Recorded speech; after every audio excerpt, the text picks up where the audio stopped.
And hello everyone, welcome to another exhilarating edition of Ed Madison Podcast Project. And with me today I have a very special guest, a gentleman, might I add, I have not seen in quite a while. It's been a minute. Yeah, that's good way to describe it. What one would that have been? Probably 2015, something like that, around there. Would have been right? It's around that, so it would have been in the last almost 7 years, somewhere in there. Yeah, it would have been there because wide stretch, I know, but that's in my last position with McDonald's as a janitor. I was traveling a lot, and I actually ran into him just outside of Des Moines in what was that town called where they had that? Oh, I can't remember. It was in Illinois this year. Oh, the Illinois one. Yeah. Was it the Illinois one we saw each other, or the Iowa one? I can't remember. It alternates every year, so. Right, and I was at both of them at one point. Yeah, that's what I'm saying. At that time, I was going to both of them, as well, so. Either way, he works for a major food corporation. No, he doesn't, actually. He actually has a legit job. Yeah, I'm an Arby's guy, so. Oh, shit, it's on now. Yeah. Anyway, we're going to go ahead and talk tonight, hang out, and chat weeks. Thanks for coming over, man. Absolutely. Glad to be here. As is tradition, I will fumble through opening up a bottle of scotch. And for chat tonight, we have a bottle of Balvenie 12-year double wood, like I've had many times on before. Wide angle camera, so should hopefully get that. I'm going to open this up. I'm going to let him introduce himself, talk about his favorite bands. Yeah, absolutely, and that's actually something. Like I said, I did some homework and I watched your last podcast with I had his name just a minute ago, Scott Rowland. Scott Rowland, yes. And I don't know if that was your last one. It's the last one. It was. So okay. Yep. And you guys did talk music a lot, and that's something that I'm all about talking. And I think we go, like I said, two completely different directions on it because I know you're a Tool and Slipknot guy, and I'm not. I had what was the album like in 2000, 2001 or Schism? Is that the name of the album, or? No, it isn't actually. I'm glad you asked, though. It's called Lateralis. Okay. Yep, that's the name of the album. Yep, I bought that album along with Disturbed at that time, and I liked it. I can't say I didn't like it. It was just. Which Disturbed album was that? Do you remember? That was their first one, I believe. I believe they both came. I couldn't tell you. It's the one where they had. I don't even know what it was like. The picture of the face, the weird face. Yeah, exactly. Yeah. And I can't remember the name of the song. Into the Fire. Or no, that's It was struggling here a little bit. Go ahead and leave a comment down below on YouTube if you already know and you're yelling at us. Yeah. But it was the Sickness. Yes, yeah. That's exactly right. So I bought those at the same time. I think they came out around the same time, or roughly, I would think. But yeah, both classic albums and slightly different genres of hard rock, kind of music. And the reason why I brought up, for him to introduce himself and talk about his favorite bands, we were kind of joking about Nickelback beforehand. I didn't know if he was going to go that route or not, to throw something in there. So I'm not. I like Nickelback. I would never, so I like to make lists of things, I like to say my top 5 favorite bands or whatever, and I would never put Nickelback in that category. However, I feel like it's great to go to listen like a Nickelback concert because you're going to sing at the top of your lungs. You're going to drink some beers, have a good time. Everybody's going to have a blast. They're a fun band. They're not I'm not going to ever say that they're like a classic great band or anything like that, but they're a fun live band. Everybody always says they're a great live band. I'm like, yeah. Oh, by the way, I forgot to toast you. Yes. And I always like to toast. Cheers, sir. Cheers. Oh yeah. So what do you think? How you doing? That's actually not near as bad as I expected it to be. I still feel that whiskey. I don't know how to describe it. That whiskey burn in there, but I don't feel like it's not as bad as what I was expecting, I guess. Mm-hmm. So I can do this. I can do it. Making my mouth water a lot. Good. He's just going to get him more thirsty. And I tried to, like I said earlier off camera, I was saying I wanted to pick a good one for him. Not something that was just a basic blended scotch. A good blended scotch, like Monkey Shoulder that I've had on before with Eric Whitehead when he was on. This is definitely a good one. It's what's it called? Gateway drug. It's not a gateway drug, of course. It kind of is, right? But it's a very smooth one. And I have 6 different versions or types of their scotch. And it's my favorite brand, so I'm glad I could share it with you tonight. Yeah, and the gateway, I like that because I have no clue what I'm doing with scotch. I mean, no clue whatsoever. I like alcohol, and I drink just about anything, but whiskey, I've tried different ones, and I've never actually been like, man, I would like to drink this tonight. I just never got that way. I tried that Buffalo Trace bourbon. It's bourbon, yeah. I'd say that's probably my favorite whiskey that I've tried so far. This one's good, though. I like this. Good scotch. That's the first couple of sips. Let's wait till later on. Yeah. I don't want to hear what he thinks again. Because yeah, exactly. At that point, he'd be like, this is great. So just to jump in really quick, and I know everybody's probably bored as shit as me talking about this, but the difference between Buffalo Trace being a bourbon and scotch, are you familiar with what makes what? A scotch is just basically made in Scotland, right? It has to be. It is, yeah. Very good. It has to be made in Scotland, and in this case, it's a single malt. Single malt meaning that it was made from the same distillery. So, as a local example, if you will, so we've got Mississippi River Distillery, right? Yeah. Excuse me, that's in LeClaire, right? Yeah. LeClaire. So, if they had a rye, or if they had a scotch, not a scotch, it'd be a scotch. If it had a single malt scotch, that means that it was all their product. But a lot of small guys, they can't produce so they're right. So it's basically taking a portion of their product. We're bringing in some fill from another distillery, right? I got you. To put it all together to make this product. So that's what single malt means. And 12-year means that it's not all of it, but a significant portion of it was aged at least 12 years before it was added to this bottle. Okay, I got you. There's a type of rum that I got for my wedding, and it was like a 24. It's something 24, and I did some research on it, and they said that was kind of what they did with theirs. And I'm gonna butcher this because it's okay. But it's I think they took like sherry caskets, and then they started off up here, and then they just worked their way down, mixing it as they went over the 24-year period. So they're and I don't remember how it worked. They take 20% out of the top one and add it to the bottom one, and then the bottom product after it sat for however long was the finished product, and it just kind of. So I think it's a really cool process. I don't know if it makes it taste any better. I haven't even opened it up yet. Yeah. But it's cool to think about. It is cool. Somebody took that much time into making me a drink. And that's why it costs more too, right? Absolutely. So it's no different from a situation like this. Not only does the aged 12-year statement help bring the price up, oh yeah, but it's also the process too. And you mentioned sherry cask. That's like a wine-based kind of cask. Yeah. An interesting fun fact. So Buffalo Trace, you mentioned, is a bourbon, which is a corn product. If those have already heard, of course, in this podcast, but if you didn't know. All of the scotch is actually a barley product. So when you think about barley, what do you think about? Beer. Yeah. Right? Exactly. Yeah. But think no carbs, sugars, no all that other shit that's in beer, which no offense. I used to love beers and IPAs and all that stuff. Cut it out to kind of help lose some weight along the way. But I could stand to do that. Yeah. No. No, I feel like you're the same, right? No, you say that, but I'm about 30 pounds heavier than the last time you saw me, so. Oh, okay. You hide it very well. I carry it well. I thank you for that. Yes, exactly.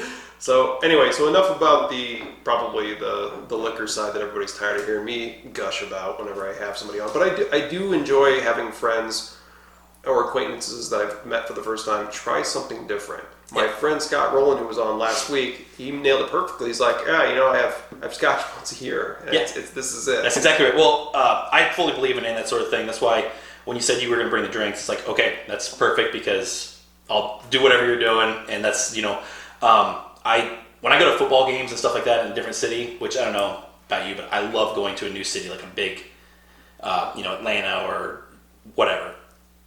And when I do, I always try and drink whatever their local, not like what they're known for, I guess, is whatever. So you want to eat the food that city's known for. You want to drink I feel the same way with Durant, right? I'm going to come here and drink scotch with Ed. It's not from Durant necessarily. No. It's in Durant. Exactly. Yeah, this is what Ed's known for right here. You can always count on Ed having something in the realm of scotch for you if you're coming over. Yeah, absolutely. Always. Yeah. Don't ever be afraid to ask. Yep. I like that too. Kayla and I, we made the decision that, we have a wide liquor cabinet so that whenever anybody comes over, it's like, you want a drink? What do you got? Pretty much whatever you want. I won't have this, but I got a scotch for you, or something like that. I've got a bourbon. I've got a vodka or tequila or whatever, something. The nice thing is he's gonna drain out all of his Johnny Walker Red when he gets home, and he's gonna buy a bottle of this. So that way, when I'm over. Yeah, no, I will buy a bottle of this, but I'm gonna keep that Johnny Walker Red because, like you said, there's gonna be guys that I don't care, whatever. Yeah, exactly, and then you get that. Absolutely. That reminds me of a good friend. Smoke cigars. I smoke cigars, and a friend of mine, he keeps Swisher Sweets on hand. He's like, because when he's got friends over, I don't really smoke cigars, but I'll have one. He goes, all right, you want to have one of these? And you just give them a Swisher Sweet. Yeah, absolutely. And that's your cigar. Yeah, absolutely. It's the same thing for a guy like me, because I was worried about that one too. I'm like, I'm just hoping there's no cigar smoking because I don't think I can handle that part. I enjoy it like once for like a second or whatever, but it's wasted on me. It really is. It's too cold anyway. Yep. Too cold? Yeah, That's for me. I'm a fair weather smoker. Oh, because you gotta be outside. You mean is that? Yeah, I've got a couple of patios, one out back and on the side that I sit and chill and smoke at. However, it's too cold. It's 30-some effing degrees here in Durant right now, I think. Yeah, 29 I think is what actually. So why not drink something that's going to make you warm up instead? I think that's probably the best route to take. I'm with you, man. I'm totally with you. Like I said, I'm not a big go outside the cold either kind of guy, so. Nope. Even I enjoy a good bonfire. I don't know if you do too, but the thing is like, at some point, they're like, oh, if it gets cold, you still got the fire, right? Yeah. You're like, I'm kind of over it. Yeah. So you keep getting closer and closer to the fire, and next thing you know, then you're making babies. Yeah. Not with Chad, of course. No. And not me either, because I took care of that a long time ago. Yeah. So, you gonna have any more kids? No. Actually, it's one of those things that, like, if Kayla and I had met 5 years prior, I'd say 5 years maybe, then possibly. I guess maybe not, because she says she just never want to have kids. My thought process is right now Savannah's 17, going to be graduating high school this year, and for me to just start all over, it just sounds miserable. For me too. Yeah. I had an absolute blast, and I love being a dad. I absolutely love it. I think it's like one of the best things ever, and I'm really struggling with like the thought of not being able to go to softball games and that sort of thing all the time.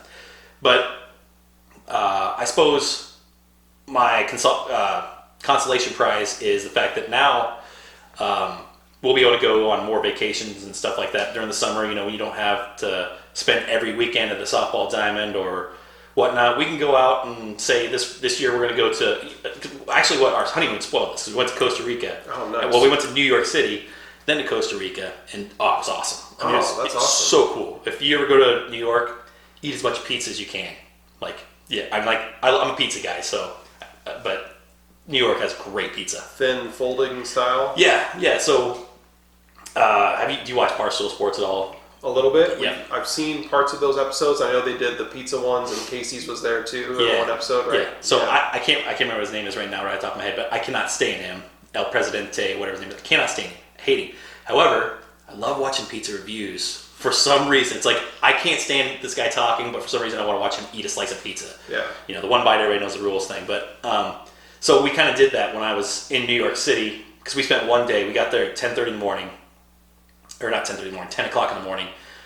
We hit Hell's Kitchen, and then we didn't get back to our hotel until 3 a.m. And we just, we were touristing real hard, and it just got to the point where anytime I pass by one of those pizza places, you can just walk in and grab a slice of pizza. So it's like, why not try it out? Yeah. Get my own pizza review. And I just got plain cheese at every one of them. And it was really, really good. I'm a Chicago-style guy. I was just going to say, I love Chicago-style pizza. Yeah, too. Giordano's is like my jam. I love that. Yeah. Yes, I love it. It's awesome.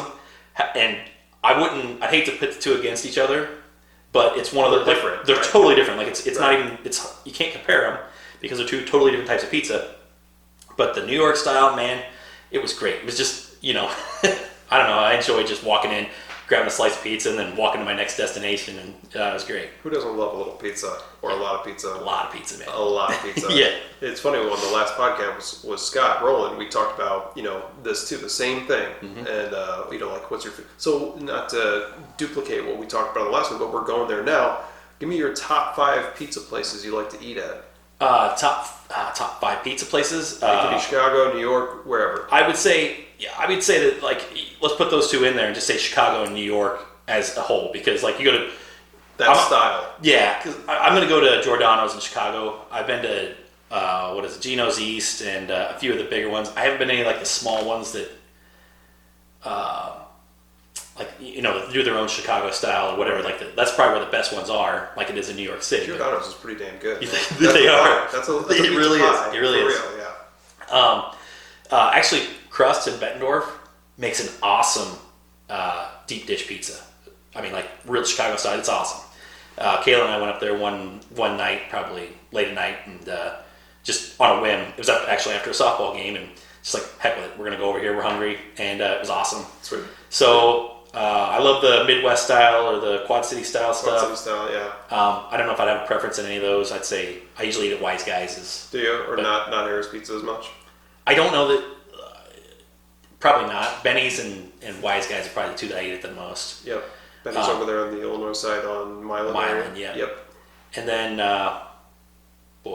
after that, another pizza place. How about gas station style?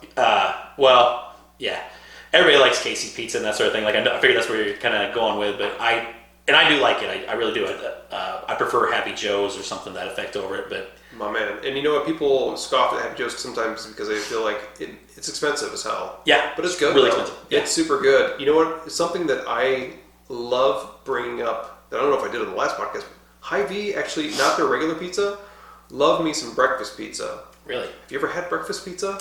I've had breakfast pizza, but I'm not a big breakfast pizza fan. I feel like it's always the wrong sauce. I've had stuff with gravy, biscuits and gravy on it, and like something else. Cream cheese stuff. Yeah. So the Hy-Vee one actually is pretty damn good. And I don't know, again though, if you're not really into it, like the Happy Joe's one is really good in my opinion too. Though Hy-Vee and Happy Joe's make the best breakfast pizza, hands down. And you don't at me because I'm gonna be right on this one. Yeah. Stubborn on this one, but yeah, I love a little breakfast pizza too. Not so much from gas stations or anything like that. So when you say Happy Joe's Pizza, where's your go-to Happy Joe's? Because well, you know I worked at one, right? I did not. Yeah. So you got McDonald's and Happy Joe's on your resume. McDonald's. It's a name drop right there. I'm loving it. Anyway, so before Krieger's, when I met you, and we met at Krieger's, we didn't mention that yet on the podcast. So I met him when I worked at Krieger's in Muscatine, Iowa. And at the time, I feel like I was probably at the GM store and you were at the Ford store. Yep. Right? Yep. And then, so before I worked at Happy Joe's, from when I could drive till I was 19, I worked at Happy Joe's, first the North End location, before it burned down. Okay.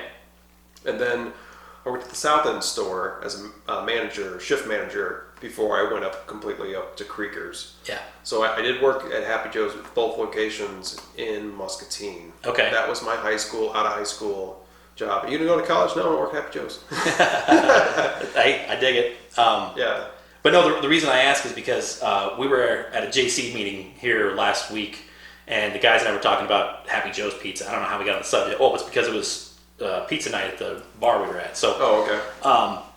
We're talking about Happy Joe's Pizza, and I don't know that there's another pizza place that has such a variance between where you go. Like if you go to the Alito one, it has a completely different pizza style. Not completely, but very vastly different pizza style than the one in Muscatine or in Milan or wherever. It just seems like everywhere you go, The two in Muscatine are different too. Yeah. Okay. See, that's it. That's what I mean. Like.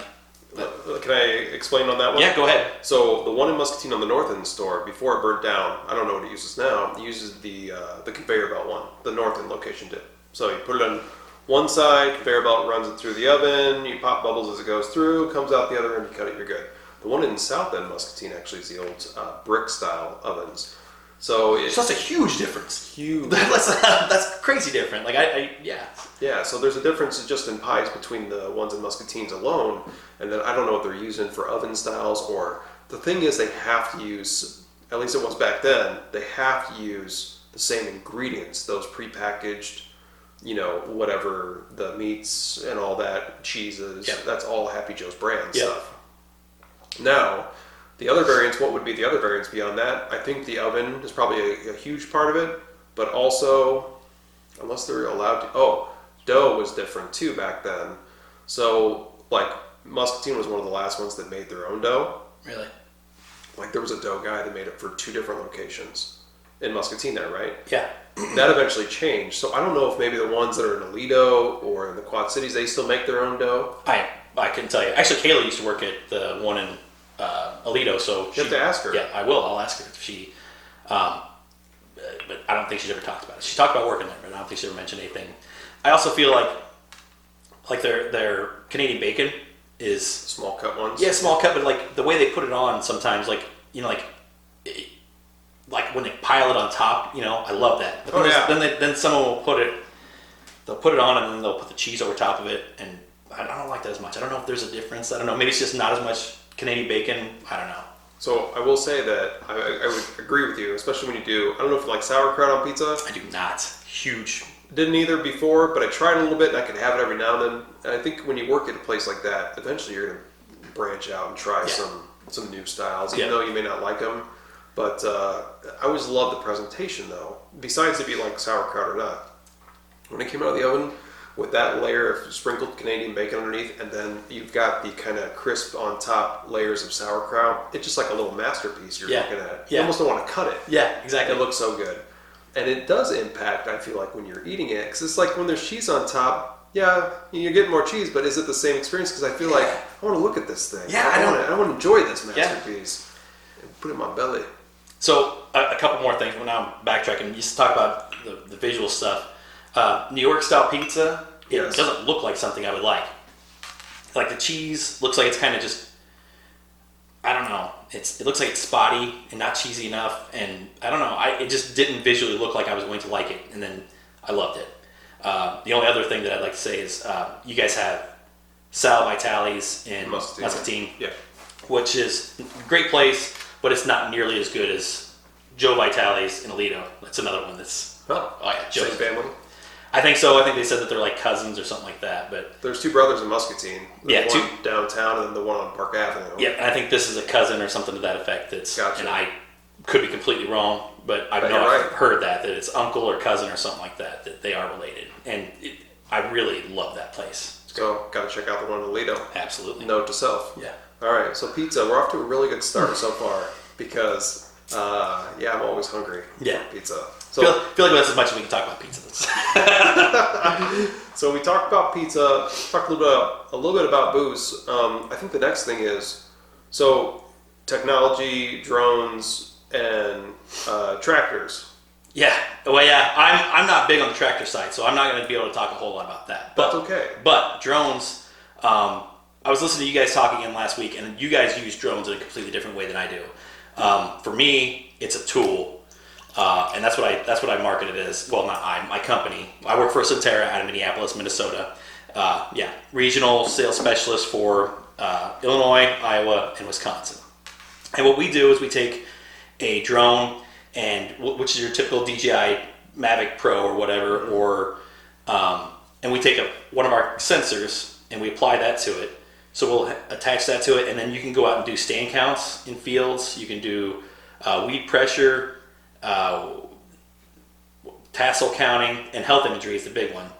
So you'll be able to tell how healthy your field is across the whole field. And it's all autonomous. So, I bet you guys that actually practice with a drone a lot are able to navigate it through. I couldn't do that. Because mine is all, take my iPad, select the field, swipe left, and then it goes up and autonomously flies that field and takes pictures all the way across it every so often at whatever feet, 400 feet in the air or whatever. And then that's pretty cool though. Yeah, exactly. While it's up in the air, then I go out and scout the field and whatnot. And we don't do it as a service. We do it as a sell the drones themselves. So the drones and the software. And then our big one is, I think you get a really kick out of this, is our fixed wing drone. So it's actually it's like a small plane. You pump fake it and it spools up and you throw it up in the air and it flies 40 mile an hour. And nice. taking pictures at 400 feet. It's super cool. Every time I use that one, I mean, it's a huge wow factor. Everybody loves it. They always get the cameras out. And, got to videotape that. But that's so cool. So, and basically, what I want to know is, I'm going to try to unpackage this in my mind a little bit at a time. So, this is for farmers that are wanting to do what? So, I guess one of the main things is early on, like the stand counts. You want to know if your seed came up. So, you're going to be able to check the stand, what your population is in a certain amount of acres by walking it. I mean, if you want to walk a full 200 acre field or whatever, that's going to take a long time. I could do it in 200 acres. I could do it in 20 minutes, and then it'll come right back to your computer. You can say, okay, I've got the full, you've got this population here, and you're very bare over here. When you say population, are you talking about yield? Are you talking about, what are you talking about? Well, it's planting population, like what you planted in the ground and what's actually came up. I say yield because I don't understand properly fully. So yield, is that when you're done and you're harvesting? Correct. But when it's not harvested and it's still in the field, then it's referred to just as yield potential. That'd be your population, I guess, at that point, because population. Your population is what you plant your corn at or your beans at. Say you planted at 34,000, so you put 34,000 seeds per acre in that field, and then let's say you have 28,000 come up. So I'll be able to go out and count and say you had 28,000 seeds out of that 34,000 you planted come up. So now that's your emergence, that's your population. Yeah, exactly. So, and then after that, then you'll go back and we can do tassel counting at the end of the season and say out of that 28,000 that you had, you still have 24,000 tassels. So you should have 24,000 ears of corn. And then we have I don't know how it works yet because we just released the tassel counting. But we have a formula to basically tell you what your yield potential is or what your yield should be, so that can help farmers market their grain and whatnot. So that's the overall goal with it. That's impressive as hell. And then the other thing is maximizing your yield. You want the health imagery throughout between the tassel counting and the emergence. You want to have checking for health. So you want to say, okay, it's really healthy here, but it's not healthy over here. Why is that? Can I go fix it now? Is there anything I can do? Sometimes, by the time you see it, it's too late. But our NDVI cameras actually checks the light reflectancy of the chlorophyll in the plant leaf. So you can see stuff 7 to 10 days before you can see it with the physical eye. And again, you're not able to see it in just one small spot. You're able to see it across the whole field and have that back to your iPad or your laptop or whatever. That's pretty impressive. It is. It's really cool stuff. And who came up with this? It's some guys out of, they used to work for Lockheed Martin. Makes sense. Yeah, exactly. And so they broke off, and I think, I may be wrong on this, but I think they closed the plant that these guys were working at the time, or not the plant, the company, the main office up there. And they didn't want to move from Minneapolis, so they created this company to try and stay there with their families and stuff. And then it started off, they were using probably military ideas and that sort of thing, but then it quickly became aware that they had a very strong agricultural option there. So that's what they've been doing ever since. And we're the only drone company that's fully focused on agriculture. That's a big thing for us. And I say drone company, but we're not. We're a software company more or less that uses drones to take care of it. So the next question I have for you then, so you've got your drones, whether it's the traditional DJI, right? Mm-hmm. That's the brand, like Mavic style, or you have the fixed wing ones. You pump fake them, like you said, and they take off like a military drone style, right? Yep. So you put your own sensor on it, which that means like camera. Yeah. Yes. And that's what's going to help produce I can tell what your yield potential, your population, all that is.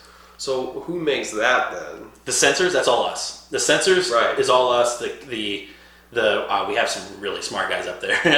Stolen ideas from Lockheed Martin, maybe? But no, they make the sensors, and that's all us. And so is the PHX, which is the fixed wing drone. That's all us. Okay. And then like I said, we just repurpose the DJI drones, the quadcopters for that. Yeah. So you're making your own sensors for these, which is really cool. I'm just really intrigued by all this. Yeah. And it's all not controlled because it's autonomous, but the iPad is what gets it going. Yep. It's so simple. You'll have your fields pre-programmed in there, or you can do it at the field edge too. Just press buttons and select what you want to fly, and then you select what you want to do. If you want to fly for stand count, or you want to fly for late mapping or whatever, and then you just select what drone you're flying. Swipe left, and then wait for the light to turn green, and then that means it's ready to go. Hit the green button, and it just goes up. Takes up off by itself. Yep, does it all by itself, and then when it's ready for a battery change, because the quadcopters, your limiting factor is always your batteries. 20 minutes tops on they say 26, I think, but you really only get about 20 minutes, especially if there's any wind at all. And then, so it'll come right back. And when it's getting low on batteries, when it gets down to 20%, it's going to come right. Well, it's supposed to be 35%, but I dialed it down because it sucks. But anyway, it comes back, and then you just swap out the battery, put in another one, send it right back up, and you're good to go. Finish the mission. Cool. So for, you mentioned earlier, 200 acres is like 20 minutes, right? Yeah, that's with our PHX, because we can do it's 500 acres an hour of stand count or 1,000 acres an hour of plant health, and that's because we make our own batteries for PHX, and they have an hour-long lifespan. Gotcha. That's pretty cool. So, I mean, what's the largest field you've had to survey? We can do that I've had to do. We've done probably 600-700 acres in one flight. Yeah. Yeah, and the thing is, it all has to be, those acres have to be all within a 2-mile radius, which if you're flying for multiple farmers, like if you're a service company and you're flying for multiple farmers, it's pretty easy to do because you can have 1,000 acres in 2-mile radius. But for most farmers, you're kind of spread out or whatnot. Not a lot of people are going to be able to do that. So you're probably flying a couple hundred acres here. And then going up the road, get to the next field, right? Exactly, yeah. Wow, that's pretty cool. Yeah, it really is. How'd you find these guys? Actually, my buddy Clint told me about it. Actually, his sister told me about it. His sister told me about it first. And then she said that Clint would know more about it. I talked to him. And then they put me in contact with one of the guys that started up the company. And he put me in contact with a few other guys. And next thing you know, I mean, it was just kind of dumb luck. But I love it. Good for you, man. Yeah, I do. I absolutely love it. It's been a great job. It's a lot of fun because it's something new and exciting. And it's a product that we have competition out there, but there's nothing really like this out there. It's like when I went to a company here last week and sat down with them, and you could just see that they went from, well, we're not really interested in using drones to, wow, this is really cool stuff, and we should probably get on board. It's really fun. I don't know. I'm pretty intrigued by it, and I think do you run into the problem? So, like most situations, you run into older folks, older generations, and they're like, "Oh, technology and all this." Are those the ones you really see the biggest, like, conversion, or is it the more like the a little bit older than us age bracket? I would say it's probably a little both, because the older generation, I feel like they're not saying we don't need technology anymore. They're more saying, yeah, I know it's coming to this. I never had to deal with this before, but now, and we make it easy so that, like I said, it's a swipe here and you can go up and do it. You don't have to go through a whole bunch of you don't have to learn how to fly a drone or something like that. You don't have to, it's simple. We make it simple as possible. So I feel like they're more open than what I expected. But I think as a rule, most of them are pawning it off on the younger like associates in the companies and stuff like that, and they're the ones that are going out and actually doing thousands of acres a day. So, okay, gotcha. Did you ever meet the guys that founded the company? Yes, yeah. The guys that worked at Lockheed Martin. Yep. I met some of those guys up there when I was going through training and whatnot. I've been to Minneapolis, I think 3 times since I've been there. I started in April, and I've been up there I think 3 times. For short periods of time. I think it was like a week here, week there, just training and whatnot. Took 35 up. Is that the road 35? I flew the first 2 times, and then the third time I drove, and I don't remember what highway I took, but I do know that I think it was, is it Cedar Rapids or? Well, that's 380. So you're going to take. Or Des Moines. I went through one town, and it's like, and I got a ticket. You did? I got a ticket from one of those radars that, like the camera ones? Yeah, camera ones. And since I had no clue, I got a ticket. On the way back, I got another ticket. So it's literally, I checked my email, and it was like, because it was, I use rental cars. Yeah. And they're like, you got it. Yeah. So I had one. I'm like, you have to pay this fine or whatever. It's like, great. And then like 5 days later, I got another one. It's like, So and I still have no clue. So the next time I go up there, I have no clue where it was, or I'll probably get another one. Fuckers. Yeah. Right. Yeah. Those are the worst. They are. Light cameras are. I hate them. I loathe that. Or make those illegal or something like that. I thought I read somewhere. I feel like they talked about it, and I think there's just too much revenue for somebody to say we're going to not do it or whatever, or the government to say we're not going to allow that, because it brings in great revenue for the town and whatnot. I mean, I hate it. Oh yeah, Muscatine's got a few over there too. Yeah, I got one in Muscatine a long time ago. But did you? Yeah. So all that money making stuff for the cities, you were talking about Lockheed Martin. For the kids that don't know out there, or the older folks that don't know, what is Lockheed Martin? They design jets and weapons and stuff like that. So I don't know too much about them, but I know that's where they started. So one of my favorite things about growing up was thinking I was going to be a fighter pilot, jet fighter pilot. Really? Until I realized I was too tall and big and don't have 20/20 vision to fly that kind of stuff. Then I was bummed out about it. I can't remember which ones Lockheed Martin is specifically responsible for, but is it the F-22 Raptor and all those? I think it'd be all those because it'd be it's McDonnell Douglas that does like the Hornets and the older ones. Yeah, the older ones. Yeah. But I feel like Lockheed does stealth, don't they? I don't know. Like F-35s and all that kind of stuff, F-22s, or maybe not. I don't know. Like that's a good one to look up. I got the internet here. Yeah. So we're gonna take a little look-see. I'll start up my screen recording software. We fancy here, man. Not really, but you can check. You can take a look up there. I'll try to make it. Yeah, absolutely. So, So I always really liked, jet fighters and things like that. I feel like every kid, like I don't know what age you're talking about. When I was a kid, though, I went through a jet phase where you did. Yeah, where I did. Got off in the library. You go to check out books about jets and helicopters and whatnot. And then I went through and did the models, the plastic models, and put together jet models and stuff like that. Yeah, it was an F-22. Is that what it is? It's right here on their landing page. Oh yeah. Yeah. So, dude, I was the same way. Same way, man. Oh yeah. Look at this. All kinds of fun stuff. Oh yeah. It's I don't know, man. It says Hornet down here. Is that what that is? Raptor in the bottom right. Yep. It's F-16. Dude, Lightning. Yep, the other newer. That's an F-35 that was on the landing page. I tell you what. Another thing. I try to go to a football stadium every year. Like I said, I think we started talking about this. How I was planning on traveling more. With Savannah's. I love going to these new cities and stuff.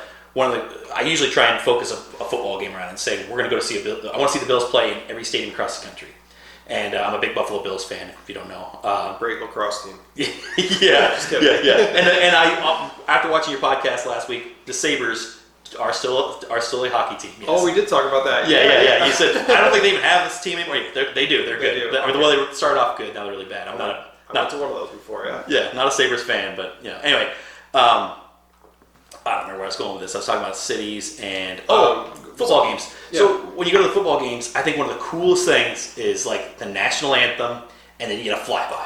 Yeah. Like because I went to the Meadowlands this year up in New York City, actually in New Jersey, but for the Giants and Bills, and I was so upset because I knew they were going to have a flyby. I was sure of it, and they didn't. And it's so cool to see like is it like money or something? Why would they have it? I have no clue. They don't do them all the time, I guess. But it was just a beautiful day, and it's like this is just a perfect day for a flyby. And I kept looking around and waiting, and it never happened. I was so upset. I can't explain to you how I was so upset. Yeah, because. Felt like a little kid disappointed on Christmas morning. Yeah, because I've seen like the Blue Angels, and I've seen like there was a bomber came by once, and they had one of those big what are the big planes like the carriers. Oh yeah. I think it was like up here too. I think so. I can't remember what the B-52. Yeah, something. Well, not B-52. It was what's C-130. Yeah, Super Hercules. Something that carries a lot of just stuff. Just a huge thing come over. And I think that might have been Nashville when we were down there. And it's like, wow. I mean, I don't know. There's a huge wow factor with that. And I was so excited for it, and the Giants just didn't care about it. They didn't want to. Well, what the fuck? Yeah, that's what I said. Yeah.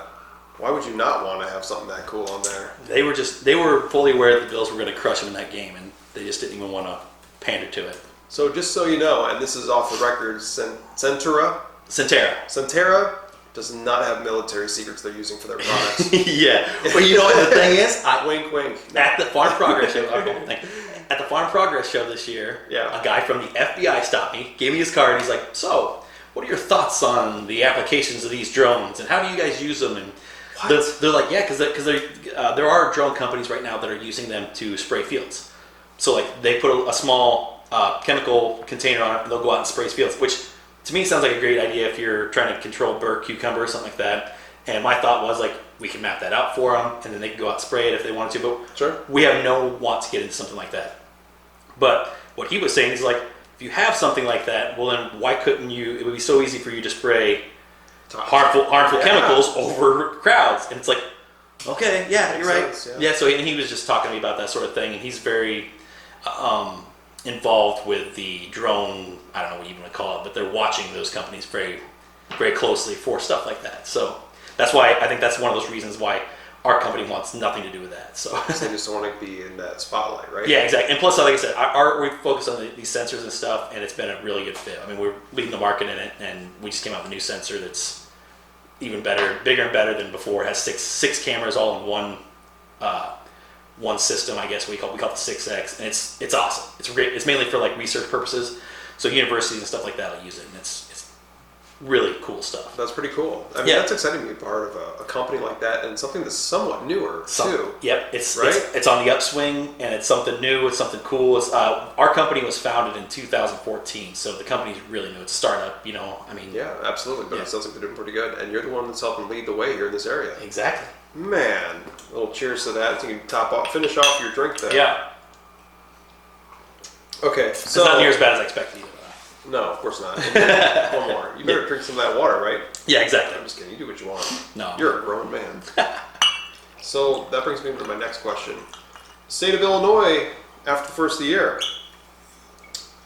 they're going to say that something's legal over in Illinois. Marijuana, yeah. We're going to be able to smoke weed and stuff. I don't know how that's all going to play out. For your company, though, you know, you could have a farmer. Yeah, so we've looked into that because there are farmers over there growing hemp right now. Are they called farmers? Yeah. Yeah, I actually talked to a guy just over the river here, and he's growing hemp for like CBD and the oils and stuff. Yeah, exactly. And it was a really cool process. It sounds like they grow it basically like corn. I don't know how I can't remember how he said he harvested it, but yeah, I think that's going to be a really big thing. I don't know how. Well, for you guys too, I would think, right? I would think so. I just don't know how we're going to do it, other than the fact that the health imagery for sure. And I guess you could do stand counts. I don't know how you plant it, so I don't know. I guess you drill it in like you would soybeans. No, probably not. Well, why not? The same thing as, I don't know, but we would be able to do something, I'm sure. These are questions that need to be answered. That's exactly right. Chad Weeks is the man. Put him on the job. Exactly. And figure it out. Yeah. Actually, what I'll do is I'll call to Demetrius up in our Minneapolis office, and he'll be on it. Yeah, you could be part of the new division. Lead the new division. There you go. Not that you necessarily want to promote that if people don't like that, but some people why not? To each their own. It's going to be legal. It won't matter. Absolutely. Yeah. I don't touch the stuff. I just have scotch and cigars.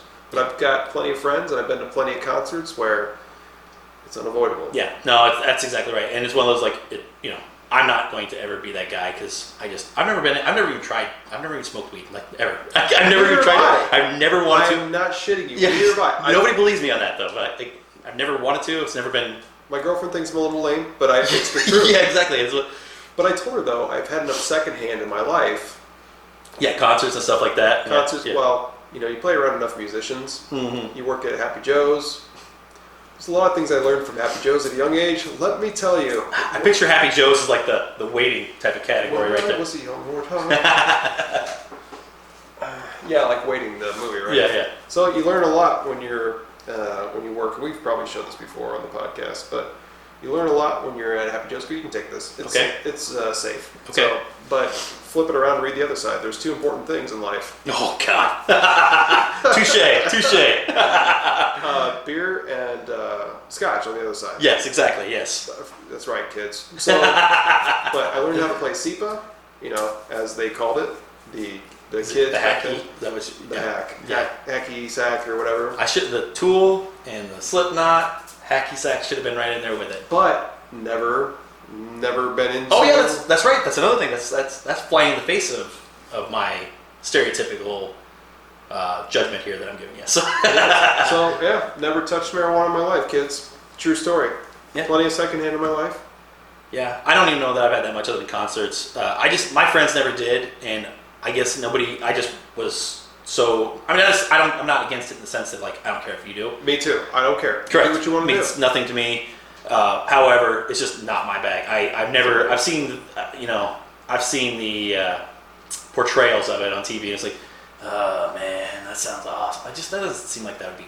That's not where I would be. Exactly. And the only reason I've been around enough with friends is just because they were the musician side of it, friends. Yeah. Right? Yep. A lot of the just other types of friends I have, they don't. Yeah. Right. Yeah. But there's some people they need that as a expression, right? That's how they get. It's just a different sin than drinking scotch or beer or whatever. Same thing, social type of thing. Exactly. Yeah. Not only that though, but if you're an artist or if you're going to write a blog, Yeah. and you're looking for a little inspiration, maybe I don't know if you need that for a blog. No, I've always found that writing for blogs or any type of writing that I do, and I say writing that I do, I barely write. It's one of those that I've always wanted to do more of it as I've gotten older. I love doing it.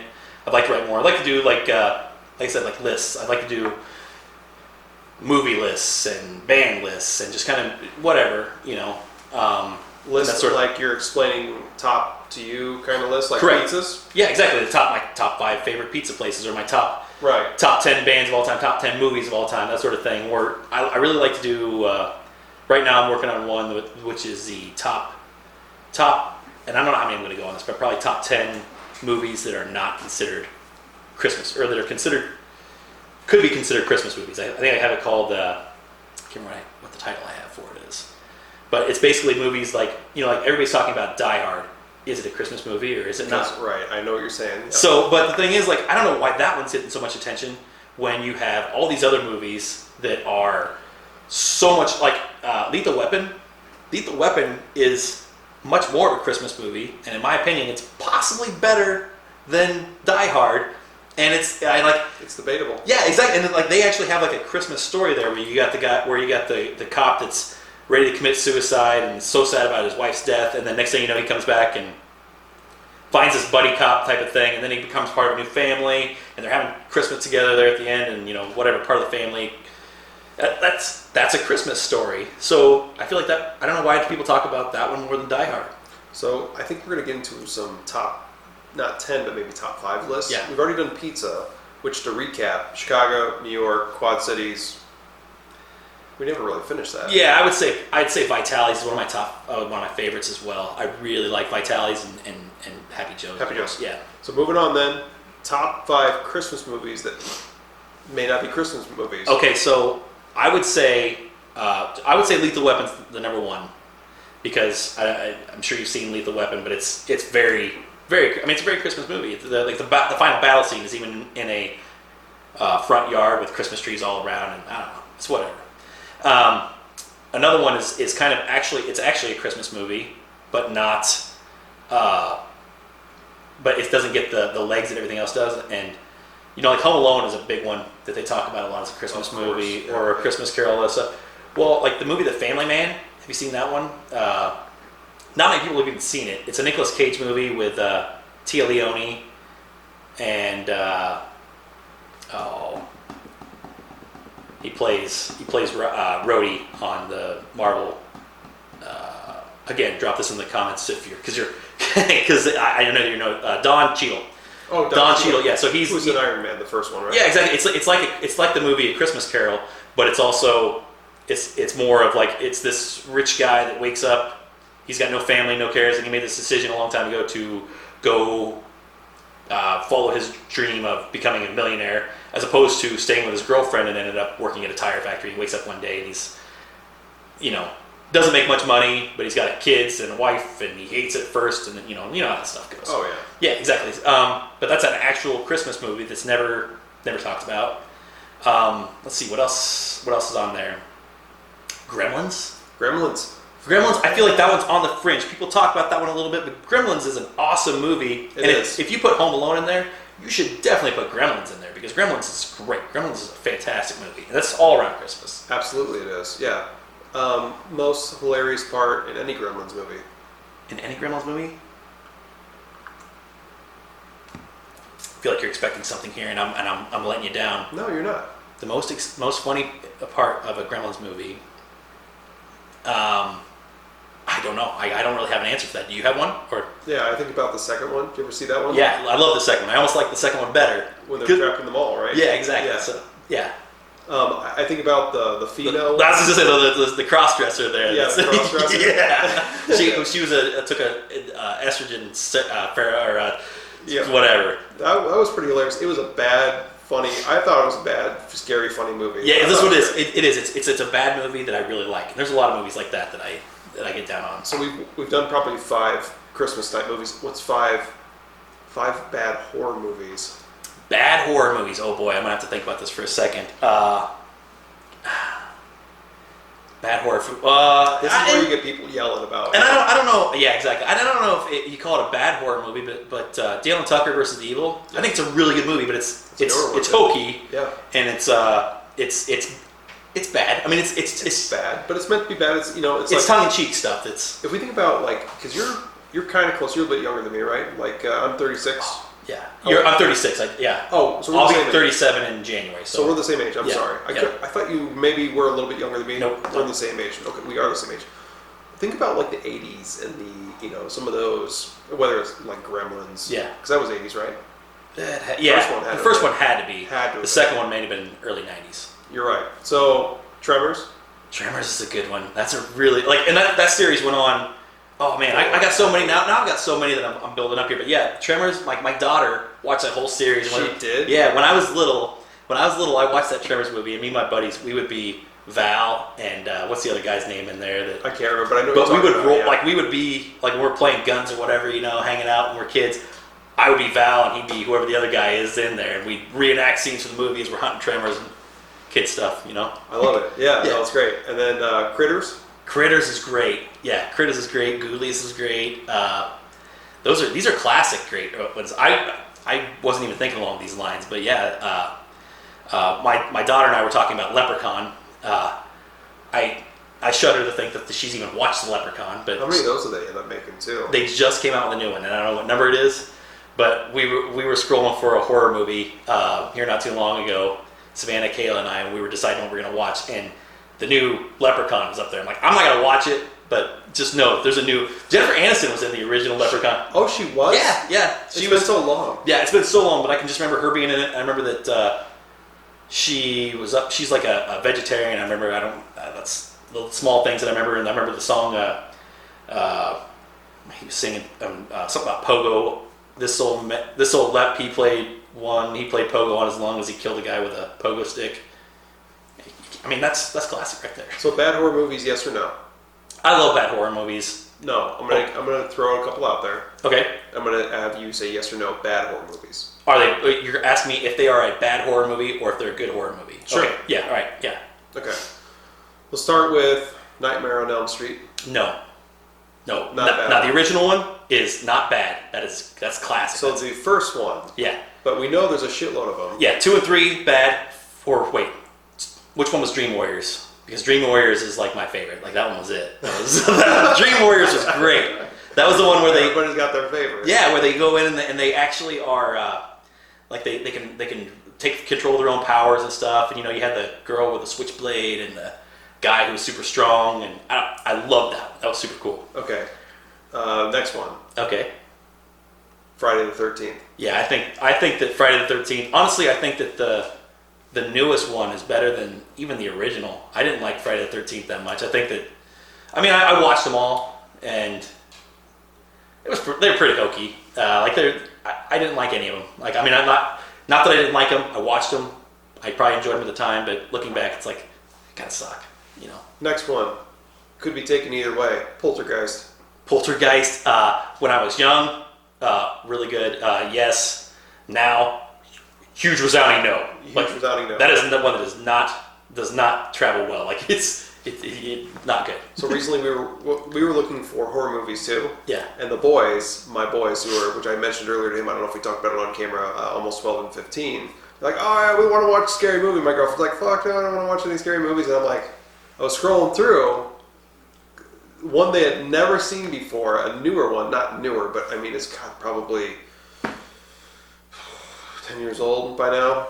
The original Paranormal Activity. Yeah. So I brought up Poltergeist, and it just made me think about recently we were looking for one, and I made that. I had them watch that. I had them. I didn't make them. I'm not making anybody do anything. But we watched. I didn't give them any premise or any. I didn't give them any prep. And have you seen the movie? Oh yeah. I've seen. Yeah. I think I've seen the first 4 or something. 4 of them. There's like 4 or 5, whatever. 4 of them maybe. Yep. So I had them watch that, and it was so good because they were so quiet through most of it. Just watching it, right, and studying it, and the moments from that movie that really. It's like they said they couldn't sleep that night. And think about it. When we were young, like you said, Poltergeist, and this brings me back to this, is like when we were young, I was the same way. Yeah. Thought Poltergeist was scary as hell. Couldn't sleep, Didn't look at TVs the same way again and shit like that. And then it's like now you watch it. Yeah, it's dumb. Like you remember the big monster at the end? Yeah. It's like, what is this? And That's stupid. the other fucking world coming out, and stuff like that. Crazy. Yeah. Crazy stuff. Classic, though, that everybody loves. Throw this your way. Let's jump back before we were born. The Shining. The Shining. Okay. So, yay or nay?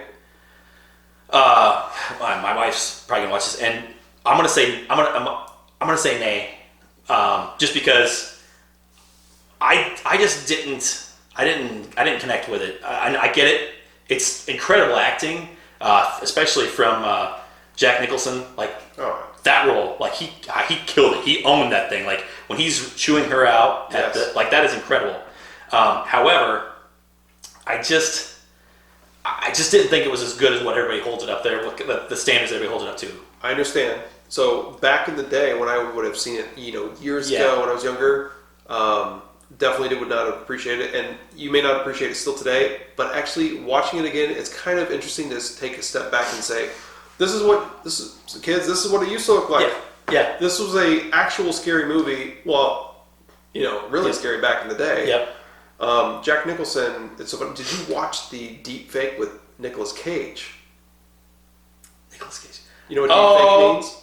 Is that where they put his face on it or something like that? And put Nicolas Cage. Was it him or Jim Carrey? Jim Carrey. Sorry. Yeah. Damn it. Jim Carrey. I did see that because that was good. Yeah. It was just funny to watch that. It was Jim Carrey. Yeah. He's right. So it was Jim Carrey, but it was so interesting to see him. Yeah. As Jack Nicholson in that scene. It's casting. That was great. That would have been perfect. Yeah, right? absolutely. Yeah, exactly. So. And I've seen I haven't seen the new Doctor Sleep, the sequel to that. I'm really excited about that one, but I don't know. I haven't read Doctor. I love Stephen King books, and I haven't read either The Shining or that one, so I didn't know if it's something I wanted to do. And Kayla said she might want to read that book beforehand. So we haven't seen it, but that looks awesome. It looks really good. I hope that it holds up to my. I hope so too. And horror movies. I could talk horror movies forever. So there's a lot of stuff to talk about on those. On the subject of good or bad, I feel like one that is split a lot. And how do you feel about it? Blair Witch Project. I love it. And I was going to bring up Paranormal Activity as also in that same category because it's, what do they call that? Found film or found footage? Or Yeah. I think it is found footage is what it's right. Loved, and if the kids are going to watch this, because I know my kids watch it, my oldest does. Yeah. We haven't seen it yet, but I think I know what I did. So usually what we'll do when we're scanning for movies, so we use, on my smart TV out in the living room, we'll use Google Play, and I'll just pick a random movie to rent or buy. But it always has the trailer, right? So I remember playing that trailer one day, and the kids, I don't think my girlfriend was here, it was just me and the boys for some reason.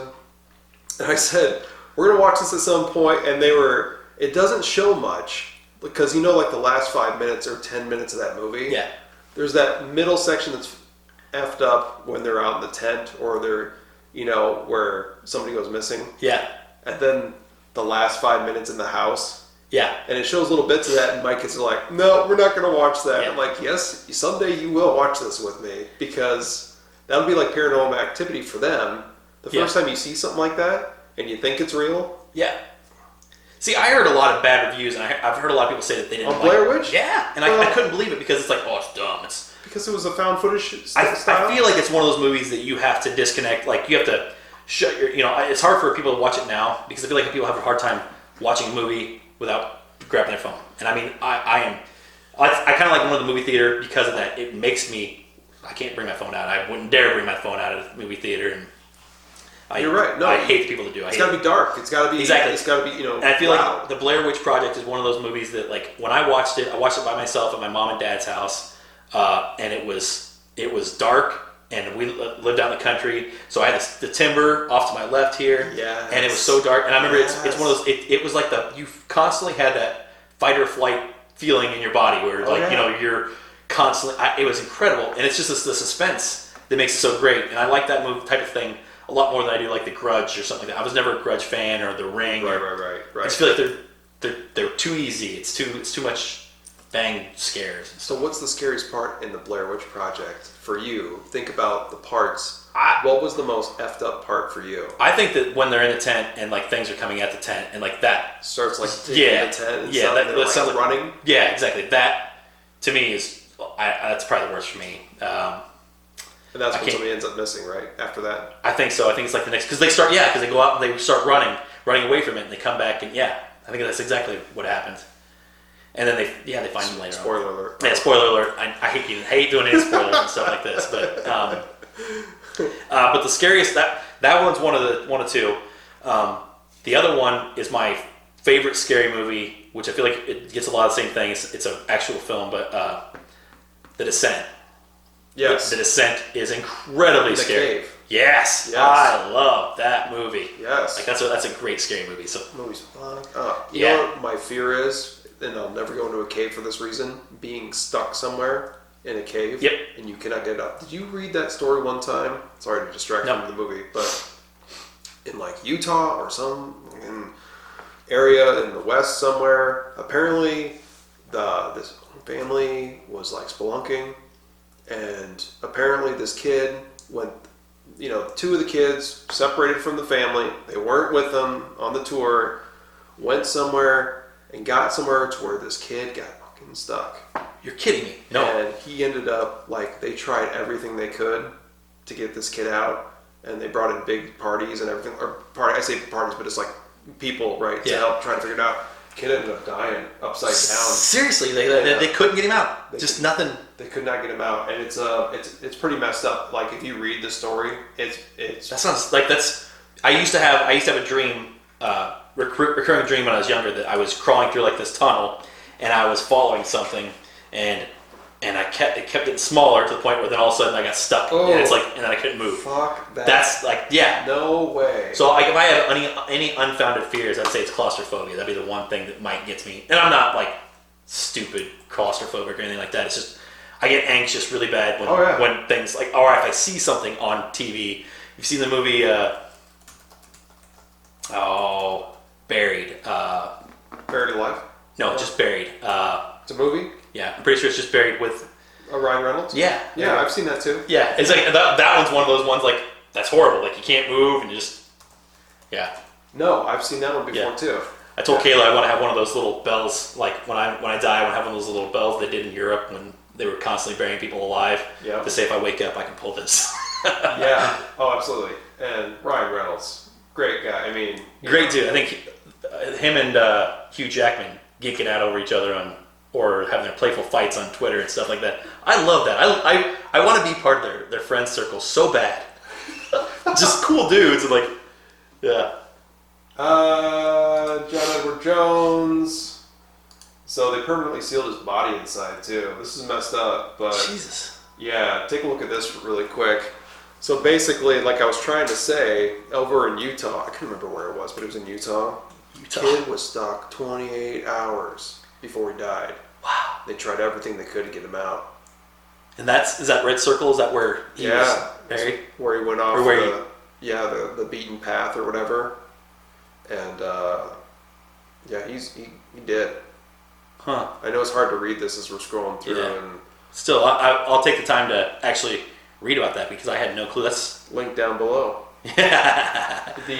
I was hoping there would be some kind of video or something like that would make it easier. Where it is. Here it is. Well, NBC News. Don't kick us off. Don't YouTube. Don't take us off the air for this. Body of trapped cable won't be removed.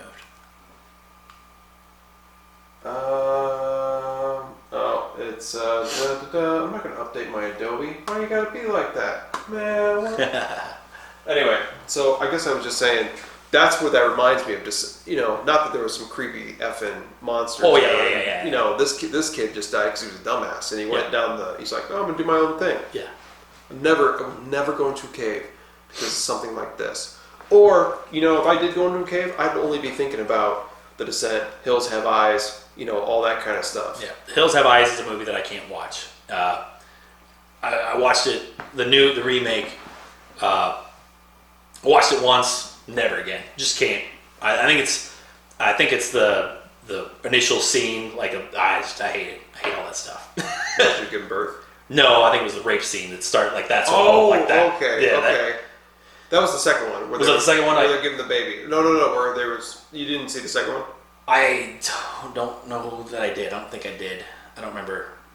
I might have. I might have watched the second one. So now I'm going to sound like a hypocrite here because I watched the second one. But I don't know. It was just one of those things. Like I just hate putting that sort of thing in a horror movie because I like to watch a horror movie for murders and slashing and like I don't know why I separate the two. But no, I understand. I get it. It's okay. Everybody's got their own way of looking. Well, and that's the other thing on that subject. The Michael Myers series. I really liked it. Not the series, I guess. I liked Halloween. And the one that Rob Zombie did, his first one, he killed it. I think he did a great job. And I think that's another one that's really underrated. He did an awesome job. What about Rob Zombie as a director? Do you like the Devil's Rejects and the House of a Thousand Corpses? And I've never fully watched them all. Oh, you couldn't stomach it? It's one of those, like, when I watched clips of it when I was younger, when they first came out, I was probably high school or a little older or something like that. Yeah. And when I watched those clips, I'm like, it just doesn't really seem like... I figured it was going to be like torture porn, and I'm just not down with that. It's messed up. Yeah. I mean, there's definitely parts that are messed up. Exactly. And so, but now I'm to the point where it's like, I'd like to watch them all and actually have my own opinion. Because the worst thing that I have when it comes to movies, I hate it when somebody asks me a question like you just did, and I can't say, yes, I liked it, or no, I didn't, or I don't have an opinion on it whatsoever. Give it a chance. Just watch them. Yep. And then the third one is coming out. I think it is out, isn't it? Or Does it already come out? I thought maybe. I just haven't seen it. So I thought I saw it on PlayStation View or whatever the thing is, or Voodoo or something like that. So one thing that's different about me today than from years ago is that I would watch movies in the theater. Now I'm lazy, so I wait till they're streaming, and then we'll stream them. I've got a nice TV surround sound set up in my living room, so I basically tell the family, like, hey, we got our own movie theater here, right? And I can drink and not have to worry about going anywhere. So I haven't watched a whole lot of movies in theater. I've just kind of been waiting. The only ones I've seen in movie theaters recently, though, was John Wick, the third one. Stupid good. Yep. That series is incredible. It's incredible. So I watched the third one because I was working at McDonald's at the time. Yep. And I was down at Dallas. Yeah. And I'm like, all right, they had this movie theater down there that actually served food, booze. They bring it all out to your spot, and I enjoyed that very much. So, yes. Yeah, so we try and do, it's something that Savannah and I have done since as long as I can remember. Every Thursday, because they do pre-release dates on Thursdays anymore. And so, like, the opening night is basically Thursday night, not Friday like it used to be. Where do you go? Which theater? It used to be Galesburg. It depends on what's going on. Like, sometimes we'll go to Muscatine.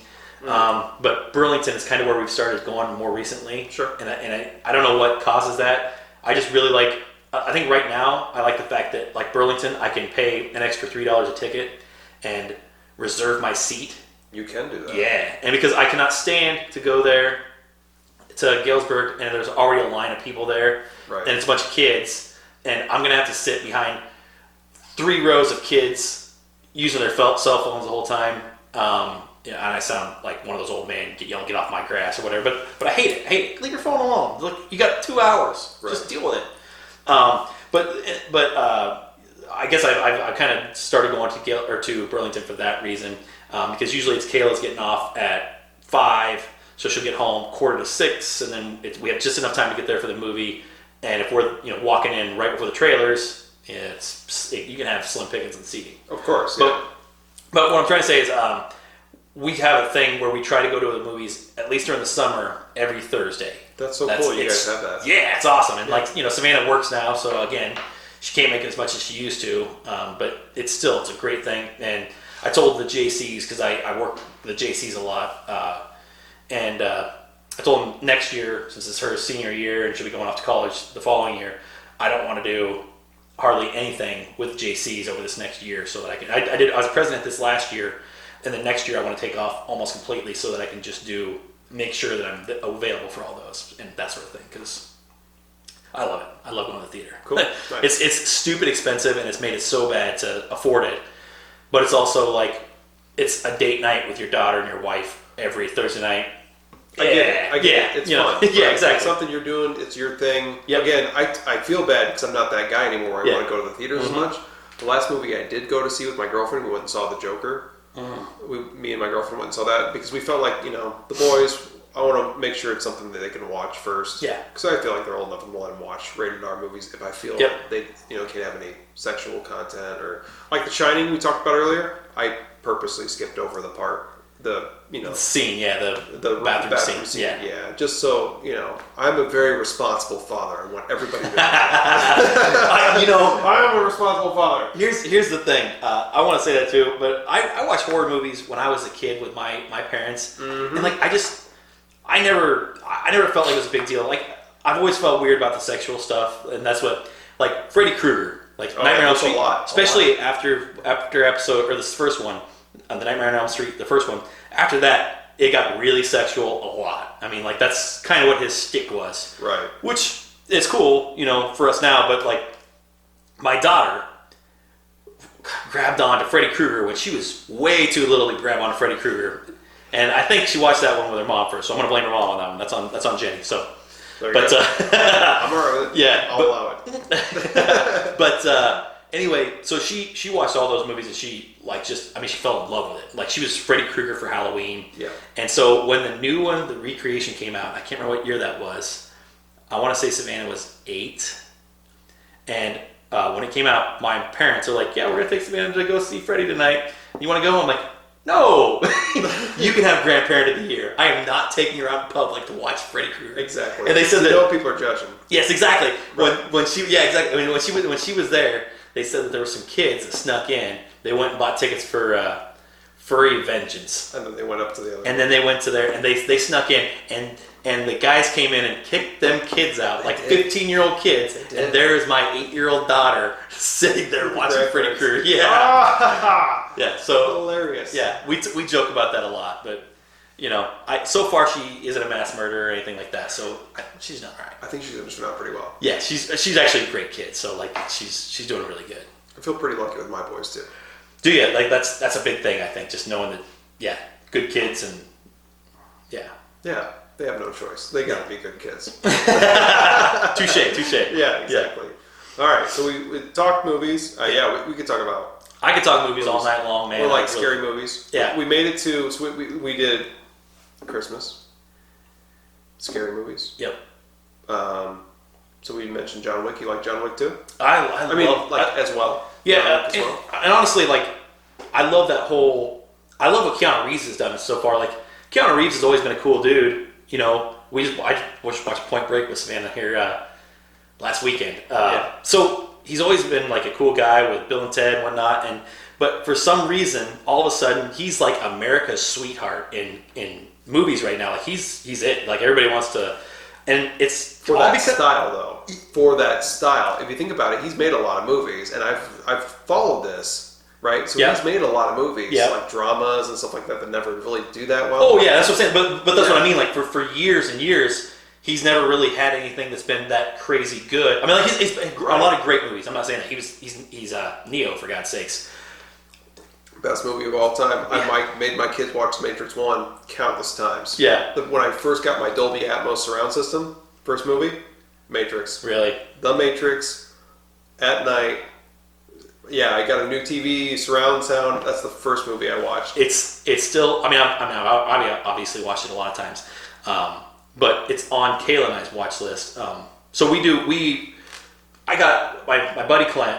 Did you ever meet Clint? I'm sure you did. Maybe. Clint Schaffer. But anyway. Yep. When he moved to St. Louis, he got an apartment down there with a friend of his because he took a job with Bayer. And so he has from Monday through Thursday, he's down there with another friend of mine, Matt. And when they moved in, when they bought this I say flat, but it's a condo. When they bought that, I got them a housewarming gift of the top 100 movies, or 100 bucket list movies or something like that, and it's a scratch out poster. It was just something I saw. Somebody actually, a few people on Facebook shared it with me and said this is the type of thing that you would really like, and so they've been scratching off on this thing, and my wife actually got it for us, so we're trying to work on it now too because I was pretty jealous. Cool. But it's one of those movie lists that like makes you focus on other things. So like The Matrix is on there. The Evil Dead is on there. Oh yeah. The Truman Show is on there. Yep. Yeah, exactly. Yeah. But then there's also Bahubali, which is an Indian film. Never seen it. I have not either. But Clint, it's like a 6-hour movie, I guess. Clint and Matt watched it. They said it was great. They're like that one, and I want to say it's called The Idiot, another Indian film.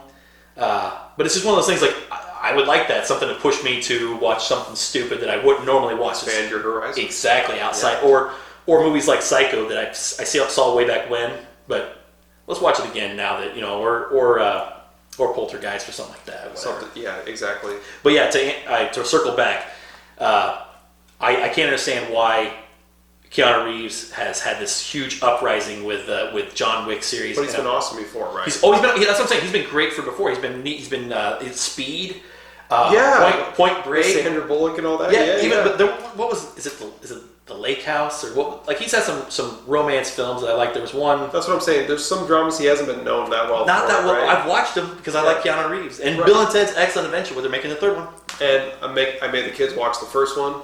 Yep, and then Yep. I did not make them watch the second one yet. I have not. I made Kayla watch the first one, but not the second one. And I think the second one again could be better than the first. Like that's where they played games with death. I think that's kind of cool. Yeah.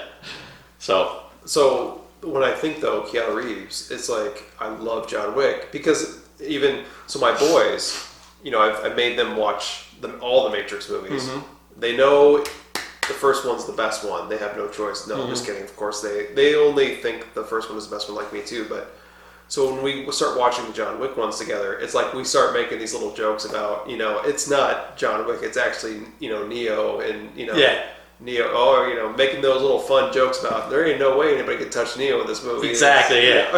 And that's kind of what John Wick is because it's I mean, he's incredible. Like I love how well choreographed those movies are. Oh, incredible. It is so quick, yes. And it's like, like when he kills the guy with a pencil. A pencil. Actually, he does it in the second one, right? Yeah, the second one. Yeah. And he does that in there, and it's like that is so cool because it's a playback to the earlier one, and you can barely even tell that he's doing it because everything's so fast. And exactly.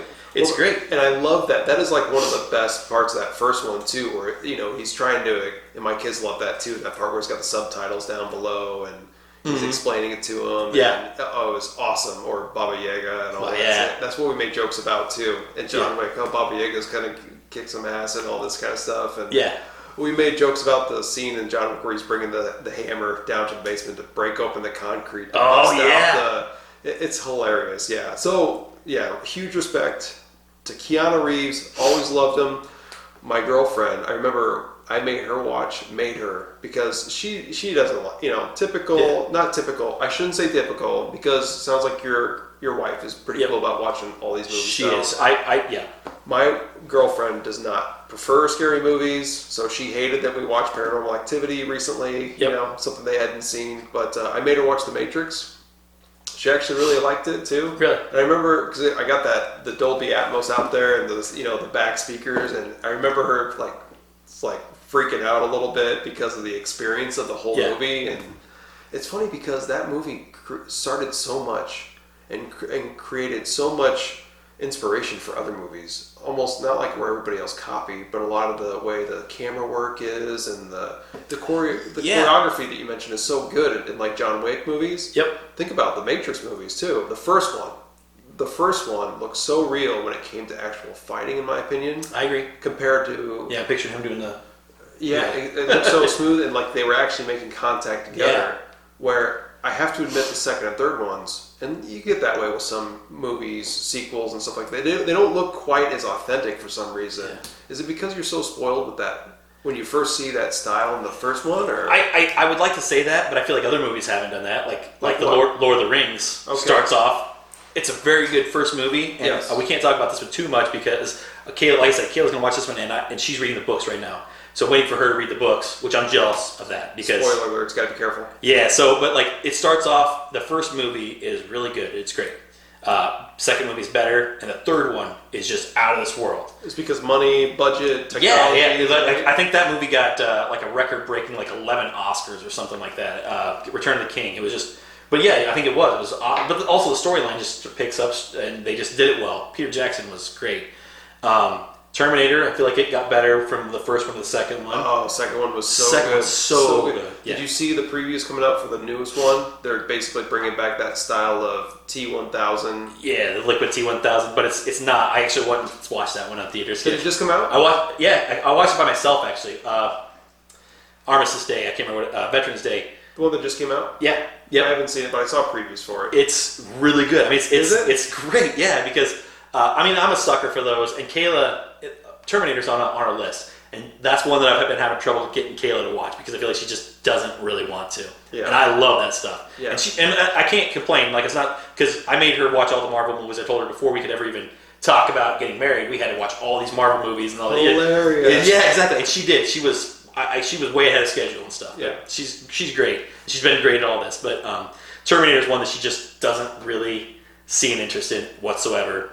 The second one, though, especially, I feel like we were talking earlier. At least get them to watch because you don't have to watch the first one. Not really. Appreciate the second one. Nope. Would you find that is a thing that is really something you don't see enough of, where you can appreciate a sequel because you don't have to watch the first one? Yeah, I would agree with that. Anytime you don't have to have, you can just say, hey, we're going to go watch a movie tonight. You want to go? You don't necessarily need to know that, need to watch the first one. Let's just go do it. That's good too. Like, I agree. That's a big deal. I don't know if that is the reason, because I feel like that one in particular is just so much better. And like For Terminator 2? Yeah, I feel like the only downside on that one is the guy's name River Phoenix? Is that who plays John Kent? I honestly, I don't remember now. That sounds familiar, River Phoenix. I feel like Rivers Kumo stands out because that's the singer and guitar player of Weezer. But River Phoenix is somebody, but River Phoenix might have been somebody that like died at a young age. I don't know. Anyway, regardless, that kid, I feel like his acting was kind of weak, so there was that factor. That was the only negative I could think of from Terminator 2. But you think of technology and screen, effects or movie effects. So T-1000, The Matrix. I think about these movies that come out with these cool. What are the top 5 movies? Let's do top 5 stuff again. Yeah. What are the top 5 movies that are originators? Oh, that started something. Oh boy. Think about it for a moment. Yeah, so that's one that I'd have to think about. I'd have to really dive into that one because I'm not gonna. Because there's. I still feel like The Matrix is one of those types, based on cameras and angles and how they did certain things, but yeah, maybe I'm a little biased because I'm a huge fanboy of. Yeah, Matrix. and I can see that. I guess for me, it would be X-Men would be the one that I have to bring up first because X-Men started the Marvel series.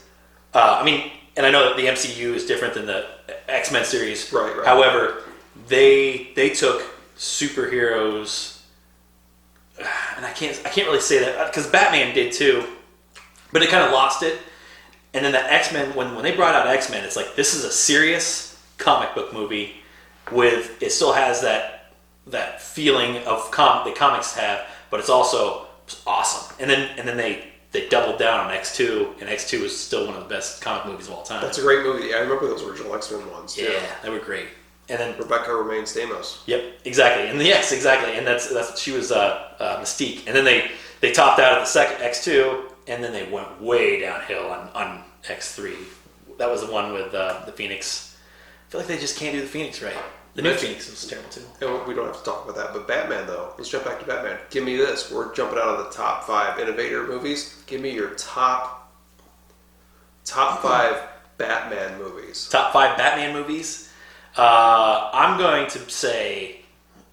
The Dark Knight's easily number 1 because that's by far and large. That whole trilogy. Yeah, that's tough to beat on any level. Like you could put fantastic. You could put all 3 of those in there realistically, but just to be a little more contrarian on that, I would probably say Batman Returns would be next. Oh, Danny DeVito. Yeah, I love that. I love Michelle Pfeiffer too. Oh, I think it's so cool. She's so it was so dark. That Tim Burton style. Yes, exactly. Right? Because Chris Nolan's trilogy was good. Yep. It had dark aspects, but really, that second one, yep. especially, was really good for that reason. Yep. And I'm going to be a little bit even more, and I'm going to say like the Kevin Conroy, the Batman's, the animated series, not necessarily the series, but like the movies, like the DC.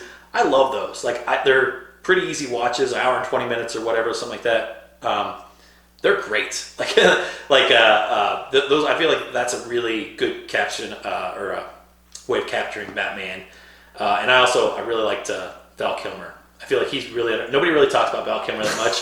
And I guess I gave him the squinty eyes. Yeah. But I get that. I totally understand. But Val Kilmer, like he was Doc Holliday, and he was at the top of his game at that time. And I love. That's why he got that. But that's why he got the role. Exactly. Right? He was in Saint and. What was the other one that was The Ghost in the Darkness that time? I don't know if you've seen that one or not. Where he's I don't think I have. hunting the tigers in. I don't think I have. So stupid good. Have you ever been to the Field Museum in Chicago? Of course I have. We're going to take the kids there actually in January. Okay, believe it or not. I said tigers, but they're lions. We did Shed Aquarium last year. We're going to do Field Museum this year. So at the Field Museum, before you go, you're going to want to watch this movie. Before we go, we're going to go to Giordano's like we did last time. Yes, absolutely. We're going to go. Yes. Anyway, okay, so we're going to watch the movie. All right. But yeah, you need to watch. You need to watch. What I would say. The Ghost in the Darkness. Yes. Watch The Ghost in the Darkness before you go, because they actually have like a mounting of one of the lions that was there, and these lions were just basically killing people while they're trying to build a railroad through it's an awesome, and they brought this hunter in, and it's a true story. So those lions are in, or at least one of them is in the Field Museum in Chicago on display. Gonna check it out. We're also gonna check out the dinosaur museum. The T-Rex one is going to be there. We're going to check that out too. Susan or Susie or Sue, the T-Rex. You know how I know it's Sue? Because Toppling Goliath from Decorah, Iowa has an IPA that's named after that too. I've seen that. We were actually in Fairway, and it's like, they have a dinosaur beer. It's good. Is it really? Fucking IPA. I love IPAs. When I used to drink beers, it was IPAs, and I love Toppling Goliath. They're from Decorah, Iowa. If you haven't checked them out, you can sponsor this podcast, and I will switch from Scott one episode because my diet doesn't allow it, but I will do it for one episode. Yeah. Yes, if you like IPAs. I don't. I'm not an IPA fan. Damn. Anyway, try one, just one time. Yeah, absolutely. On draft somewhere. It's all over the Quad Cities. Is it really? It is, yes. See, like if I try a draft at a bar, I have trouble. Like I usually try something new, but usually I end up like going like the cherry bomb blondes. I like them. Like they're kind of sweet. You do? Yeah, I do. I kind of like them. They're sweet, and I kind of like them. So it's okay. It is. You like Nickelback too? It's alright. Yeah, I do. I like Nickelback. It's not that Yeah. I'm teasing him. No. So. But I get it. You don't like country music either, and I do. I don't. We're gonna get to country music next. Okay. We're doing this is like a top 5 podcast. Well, and that's what I said. I love these. Yeah. I love making lists, and I'm shooting from the hip. It's a little bit tough because I'm going to go home and be like, man, I should have said that. And I know that's what's going to happen because I do it all the time. We are agreeing on quite a few things, though. Yeah, I agree. I want you to know. If we're going to music, we're going to not. We won't. But that'll make it fun. Yeah, absolutely. Here's what I'm going to do. I'm going to take a quick moment because we need ice. Yeah. We need ice. Yeah, we do. And I'm trying to get him drunk. Not completely, because he's got to drive home. Yes, exactly. But, we got plenty of time. Yeah. You got plenty of time? Yeah, I've got nowhere to go. The only thing I have to do tomorrow is I have to put up Christmas trees for the JCs. So, do my respect. Yeah, exactly. Respect. So while I'm gone, getting us ice cubes, and I'll wash my hands first. Yep, absolutely. I appreciate that. I'm kind of a germaphobe about stuff like that. So I appreciate. I asked earlier, right? Yes, you did. Make sure you're okay with that. Yes. Yep. I'm going to get us some more ice cubes, and then I'm going to have him. What are you going to talk about while I'm gone? It'll be like less than a couple minutes. I don't know. We could talk about. We already kind of talked about Nickelback, so I guess there's not really a whole lot that I can talk about there. Nickelback's like Beetlejuice. You say it a few times, and then you're out of here. Then he's here, right? Yeah. Chad Kroeger could appear. I don't know. I guess I didn't plan for anything off the cuff about. We could talk about. I just like making my guests feel awkward. Yeah, I know, and that's what I saw you do this to the Scott last week, and it's like, yeah, I don't know what I would talk about in those situations, but Here, take a little sip of that before I go. Wait for it. Wait for it. I don't know if I can do the whole one. Well, You don't have to. yeah, we'll hold off on that.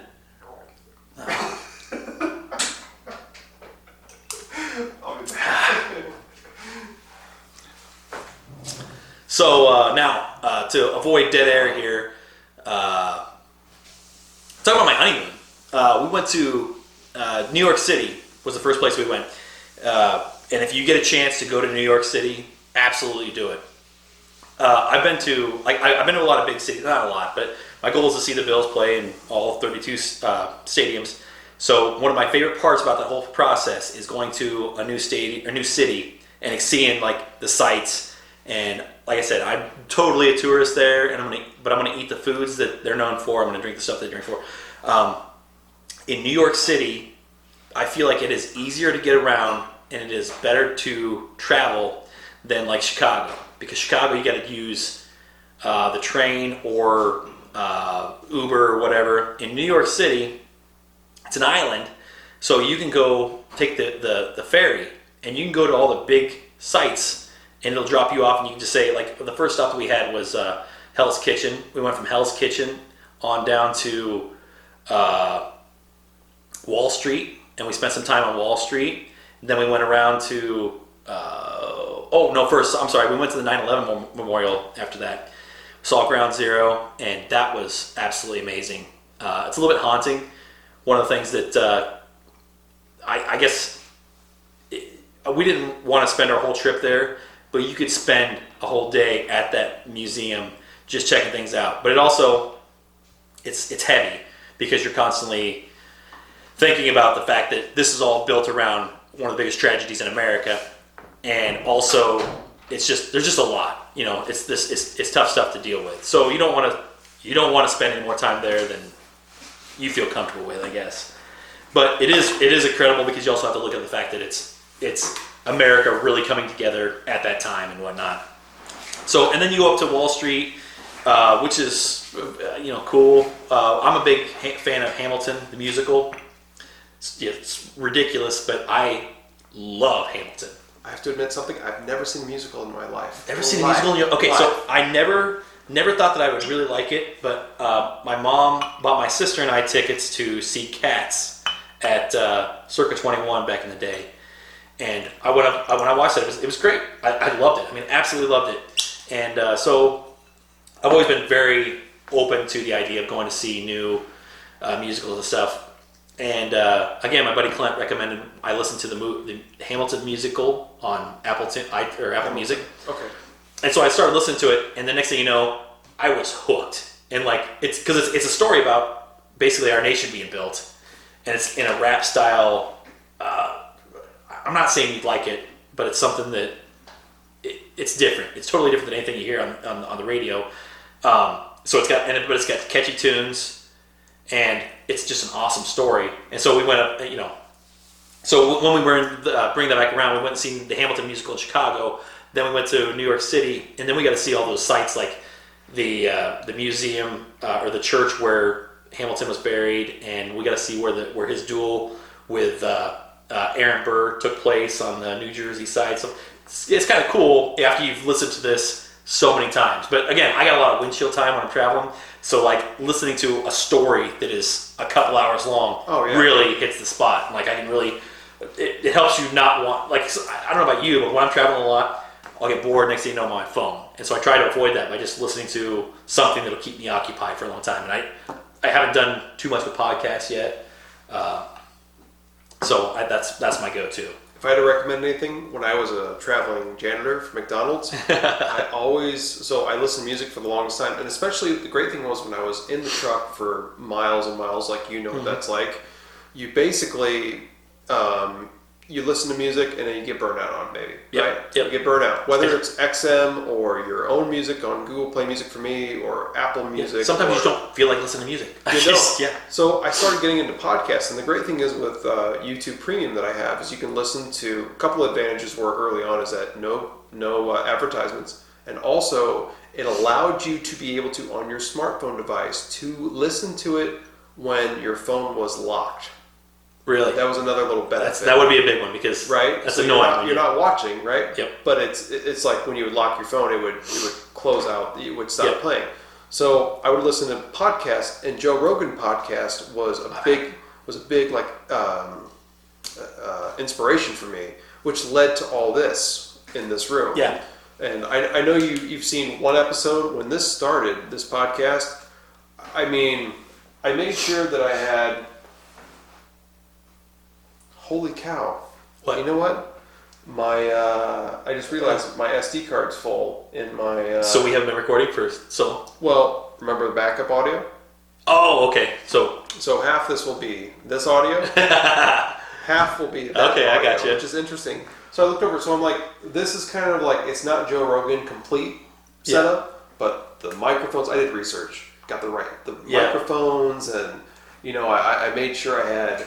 A headphone amp, and I made sure I had this and this and this. And then what happened was I didn't have this camera at first. I recently picked up in the last year this 4K camera, but I used to have 3 smaller cameras. So I did camera angles like Joe Rogan. So when you were talking, I made sure this camera. Oh yeah, that's a lot of work though, right? And the problem was I'm sitting here in post meaning that all the video editing, I'm going, oh my God, this takes this takes forever. Yeah, exactly. So I eventually went to one 4K camera instead, added a TV, so we had something to look at. I don't know if you saw in the podcast, but I record what we're looking at up here. Yep. So I'll put it down in the bottom corner to reference it. So Joe Rogan is responsible, not completely, but for a large portion of it. And then I listen to some other podcasts and things like that. But being on the road, getting back to what we were talking about, do podcasts, try to find there's ones on movies, horror movies, bad horror movies.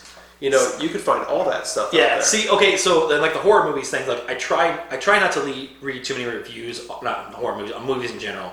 I have one website that I go to see their take on it, and I basically just read like the last paragraph and what they thought, because I don't want to have a preconceived notion of what I should feel when I go to see a movie. Yep. However, I do. Some of the movies is like, well, do I even want to go see this one? Like sometimes it's do I want to waste my time on this one or this one? So I do check it. But if I listen to people talk about movies, sometimes I don't know. I guess it's kind of contradictory, because I do subscribe to this movie channel or this movie website, JoeBlow.com actually. That sounds familiar too. I interact with it a lot through social media because when they post, like if they post something like, this is the new Marvel setup coming up, I got to check that out. That's where I get my up-to-date movie information and that sort of thing. And it's also where I check at least weekly what the new movies that are going to be coming out, like how the line goes. And I put it in my calendar and all that stuff, like because I'm playing them on Thursdays. Yeah, exactly. Yeah. So you are really big into movies. That's the huge thing. In movies, yeah. So, and that's pretty cool though. So besides movies and work and family, what else are you doing with your life then? I do a lot of softball.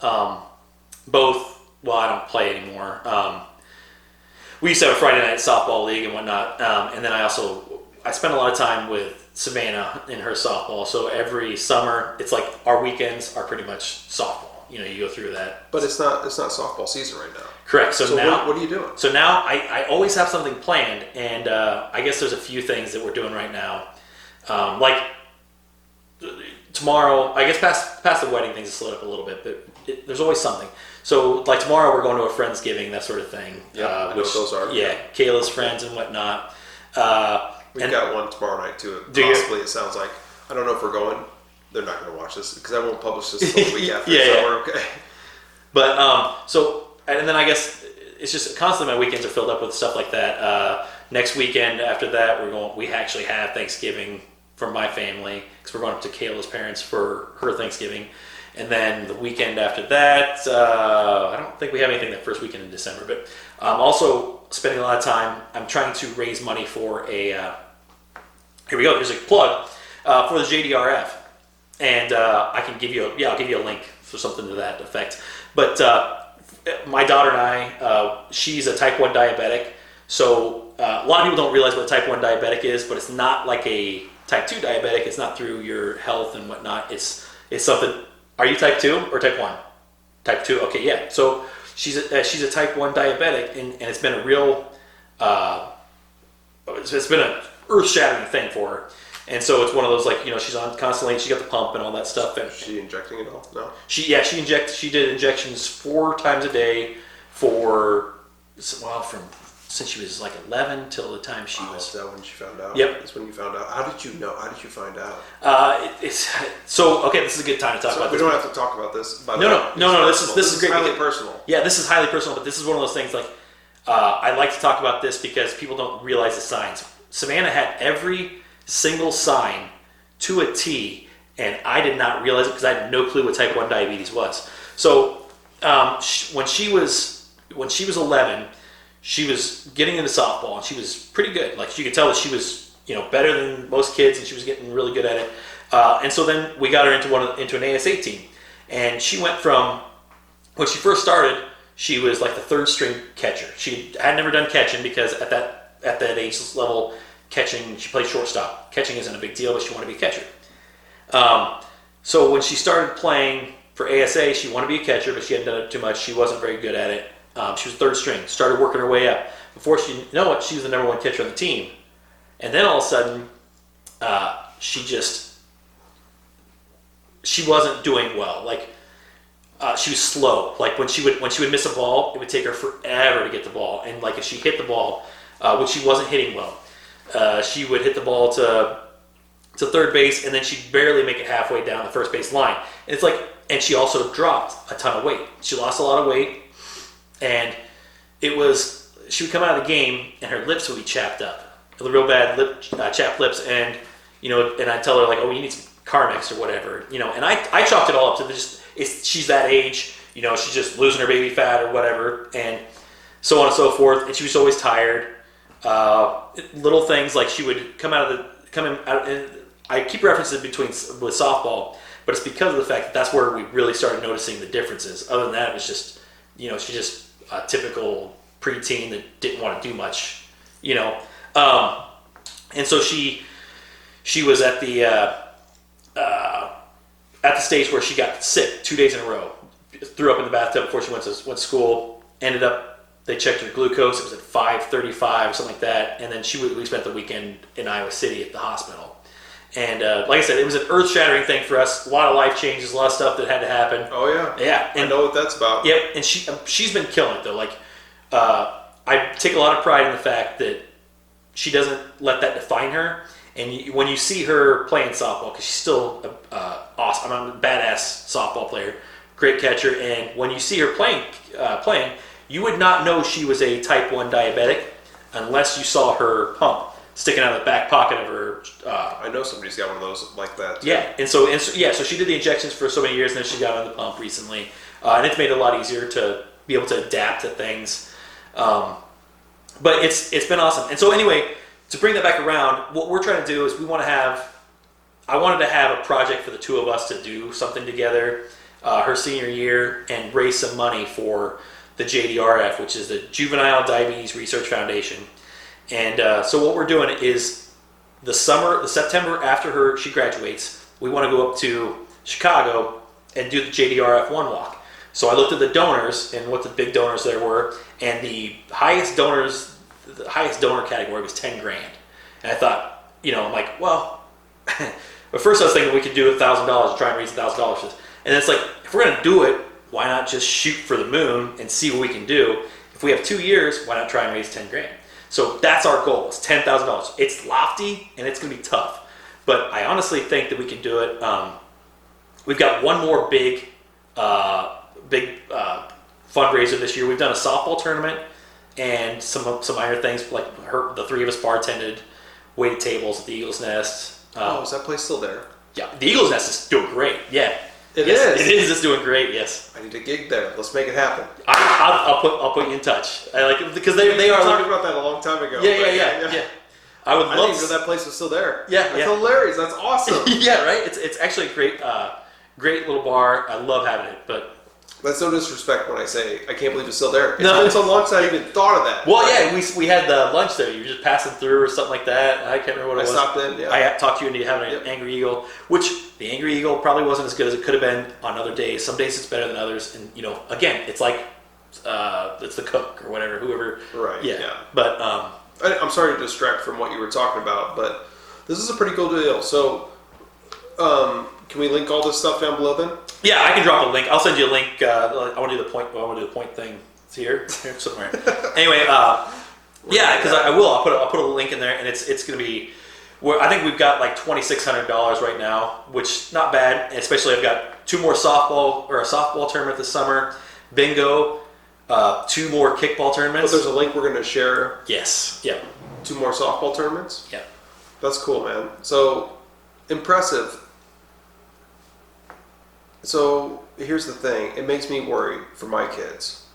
Yeah. Because it's hereditary from my side of the family, what I have. Yep. And what could be for them. Yeah. So I guess like I said, type 1 and type 2. There's a lot of differences there, but there is a lot of difference. I'm not trying. No. I'm not trying to make mine like a ninja compared to that, because that's a huge deal. No, it's still a huge deal, either one of them. But I'm just saying, you gotta. Yeah, I see what you're saying, and so I agree. I guess because you're young to have that too. I mean, like as far as type, I've worried about myself because I'm, like I said, put on 30 pounds here, and I'm worried about doing that sort of thing myself. But when you work at McDonald's, that's what happens. Sometimes you just need a number 1 with a Coke. But it's funny, we were talking about traveling. So when I started at McDonald's, they said it was a trainer 30 you would get, and I did. Yeah. But even when I started at Creekers back in the day, when I was 19, 20 years old, I was 185 pounds. Yep. 6'2", 185 pounds. Yep. Yep. Even, it's funny. You say 6'2", 185 pounds, what you said? Yes. Yeah, that's exactly what I graduated high school at. I got an argument with, not an argument, but with one of my old football coaches, as I ran into him on a college day for Savannah. And I was 6'2", 185 pounds, and now I'm 6'2", maybe not even 6'2" anymore. I don't. Right. You know what I mean? It's like, I don't feel like I'm that tall anymore. I feel the same way. Yeah. And 250 pounds. So when I answered the door when he got here earlier, I almost forgot how tall you were. Yeah. Which was funny, right? Yeah. So I answered the door, and you're like, "Wait a minute, this guy." There's not very many people in my life that are as tall as I am. Yeah. So even though 6'2" isn't like really tall, yeah. but it's like there's very few people that are that tall. I totally agree. On that subject, I feel like people underestimate it because they do say that. They're like, "Well, you're not that tall." I'm like, "I am." So you have to stand up. It's like, okay, all right, you are taller than me. I feel like the average height for a male in the United States is like 5'10" or something. It is. Right? It is. So like you said, I don't notice heights a whole lot unless somebody's taller than me. And I've got one of my good buddies, Kale Nisley. He's like 6'6". So I am. Oh my god! Yeah. He played basketball. I was just gonna make a basketball joke. Yeah. Grinnell College. He's also my first baseman for my kickball team, and his wife is my second baseman, and they're a huge portion of why we haven't lost in as long as we have. So, but humble brag. Yeah, humble brag. But the humble part is the fact that I have realized that I am now a liability to my team. So I've gone from I used to play shortstop. Or as a guy, put me in wherever you want. Then I played shortstop. And one game, I had one of my buddies come in and play shortstop for me, and it's like I didn't realize how bad I was hurting my team by playing shortstop. So I put him in there, and then I went to pitcher, and now I'm basically at the point where I'll probably be mainly a coach, but I'll switch in once in a while and kick sometimes. Whatever. Yeah. Oh my god, I'm trying to my mind is like trying to unravel the last half hour of what we've talked about. Yeah, we skipped around a lot. I blame the booze. Yeah, exactly. By the way, how are you? So I really like this. This has been good. So Clint and Matt and Dave Zimmerman, they're always the guys that drink all the scotch and stuff. Whatever. Balvenie. Balvenie. You can take it right up there. Balvenie. Double wood, aged 12 years. This is good stuff. So yeah. And like I said, I've been trying to look for something that I can drink like this and have a glass at night or whatever. I drink some cognac sometimes. some brandy, that sort of thing. Yes. But like whiskeys, I don't feel like I get as much of the whiskey burn after that first drink though that I mentioned it did. No, you don't. Can I share one more great fact about what we're drinking? Absolutely. You're going to go home. You're going to wake up the next morning. You know what you're going to feel? No hangover. No hangover. That's good because I'm probably going to have to make Caleb breakfast. I prove that shit time after time with friends who come over. They're like, oh, I'm going to be so hungover. I'm like, no, you're not. And the next day, they're like, yeah, I'm not even hungover. Yeah. You're right. You're not. And the reason why is because this stuff right here, this barley-based product here, is so great because it doesn't have all that carbs and sugars and shit like that. So by the time you get done enjoying yourself, the only thing you're going to feel in the morning is dehydration. That's all you're going to feel. Sure. Yeah. You won't feel a headache. You won't have hangover. You'll just be a little dehydrated.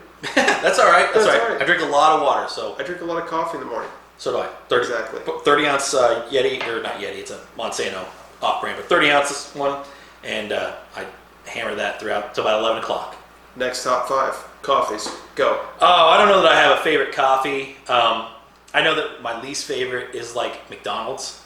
Like I hate their coffee. First off, I hate the McCafe. Yeah, it's 1,000,000 degrees, and I feel like it's just really bad coffee. I feel like okay, so I'm gonna be a Keysburg kid here for a little bit, and honestly, the best coffee that I can find is the hazelnut coffee at Casey's. I love their. Is that Casey's still there at the same one? Yeah. And that's no. When that Casey's goes down, so does Keysburg. I remember that one. Yeah, I've been there. Yes. So that is a founding father of Keysburg right there. Henry County. Henry County represent. No, I'm Mercer County. Mercer. Yeah. Fuck. Yeah. Mercer County. Pardon my language, kids. Mercer County. Yeah. The joke was, this is no offense to that area, Mercer County was the poorest county in the state of Illinois. Yeah, I don't think that's true, but I could see what you're saying. I would say Henderson County would be poorer than Mercer County. Where's Henry County again? Why did I say that? What was it? Henry County is like Cambridge and. Oh yeah, they're poor as fuck too. Anyway, I can see Cambridge being up there. Mercer County, I don't know, and like Keysburg, it's got a bad rap, but they're like. I can't argue the stuff that you're saying because New Boston. Don't say it with a southern accent. New Boston, Kingsburg. I'm not saying I'm uppity because I was from Illinois City. Yeah. But you know I was from Illinois City, right? I know that. Yes, okay, yes. All right. No, and like I said, teasing him about the keys. No, I get it all the time because I've heard it all before. The new one is Mether County and that sort of thing because it's Methgatine. Yeah, yes. But the thing is, I used to live there. That's what I'm saying. So that's exactly what I try to tell people is like when you say it's meth, I bet whoever's listening right now, whatever your county is, it's meth something because you've got a meth problem. Everybody says that, and everybody thinks that their county is the worst. It's because you see it in your local news or whatever. It's not. It's not like bad. they did a study recently, and we got into some Facebook debates on the local WRMJ. Shout out to WRMJ, Jim Taylor, John Hoshite, who's going to be putting up trees with me tomorrow. Also, my first job. My first job was a radio DJ for WRMJ. Yeah, I can see that. 5 or 6 years running the Country Classic show, which was actually really cool. I had to get up really early to do it, but it was great. So I get that because I'm like talking to you and I hear it. Why aren't you doing your own podcast thing? Because I've never had I love talking about stuff. I love talking to people about anything. So I'm totally cool with doing that. But it's one of those like I'd like to have somebody to do it with. My buddy Clint and I always said that we're going to do something like this. And it's like, do you think anybody just listen to us just talk about random stuff? And because like I said, I could literally talk about movies all night long or music all night long. Or I like to do things like let's do the top 5. What do they call it? Mount Rushmore of Thanksgiving guests. I heard this on the highway. Sorry, now I'm stuttering all the time. XM channel. Yeah, yes, I love the XM Highway channel. Country. Yep, exactly. Yes. I'm fucking with them. Anyway. But they have so give me an example of that. Okay, so I'll give you one, and I'll shoot from the hip here, see if you can. How many people are on the Mount Rushmore? There 4 or 5. Washington, Roosevelt. Yep. Lincoln. Yeah, Lincoln. Gotta be Lincoln, right? No, look it up. We gotta look it up. Feel dumb. This is something that as Americans, we should know the answer to this for, and we shouldn't have to look it up. But we're both poor Americans here. Very poor. Sure. presidents. Let's do this. There's 4. 4. Okay, so like their Mount Rushmore was the a really great category that I heard. Jefferson, Thomas Jefferson. So Hamilton podcast is great, but not podcast. I'm curious now. We've got 4 presidents that are up here. I know I'm distracting from what he's trying to make a point to right now. I'm going to say a name of these presidents, and you tell me the first thing that comes to mind. George Washington. George Washington. I would say first thing that comes to mind is the founding father. I mean, he's the ultimate president. The slave owner. Next. Abraham Lincoln. He freed the slaves. Thomas Jefferson would be the relationship with France and how he helped us with that. Did it get awkward since I brought up slave owner? Well, it's not where I would want to go with things, but I get it. I mean, yeah. It's like, you have to know this. He wasn't that great. I mean, he was great, but it's like... Correct. Let's be honest. Correct, yeah, exactly. And actually, in the Hamilton... I'm keep going back to the Hamilton soundtrack. I sound like such a douche here, but... You're not a douche. Keep going. But they keep going back to that where it's like... they talked about... Thomas Jefferson was actually talking about how they plant seeds in the South and they grow cotton, and that's why they didn't want to have the state the government assume states' debts. And he's like, well, we know who's really doing the planting in the South. You know, like, it wasn't you. It's not you guys that are doing it. It's your slaves, and that's what it's like.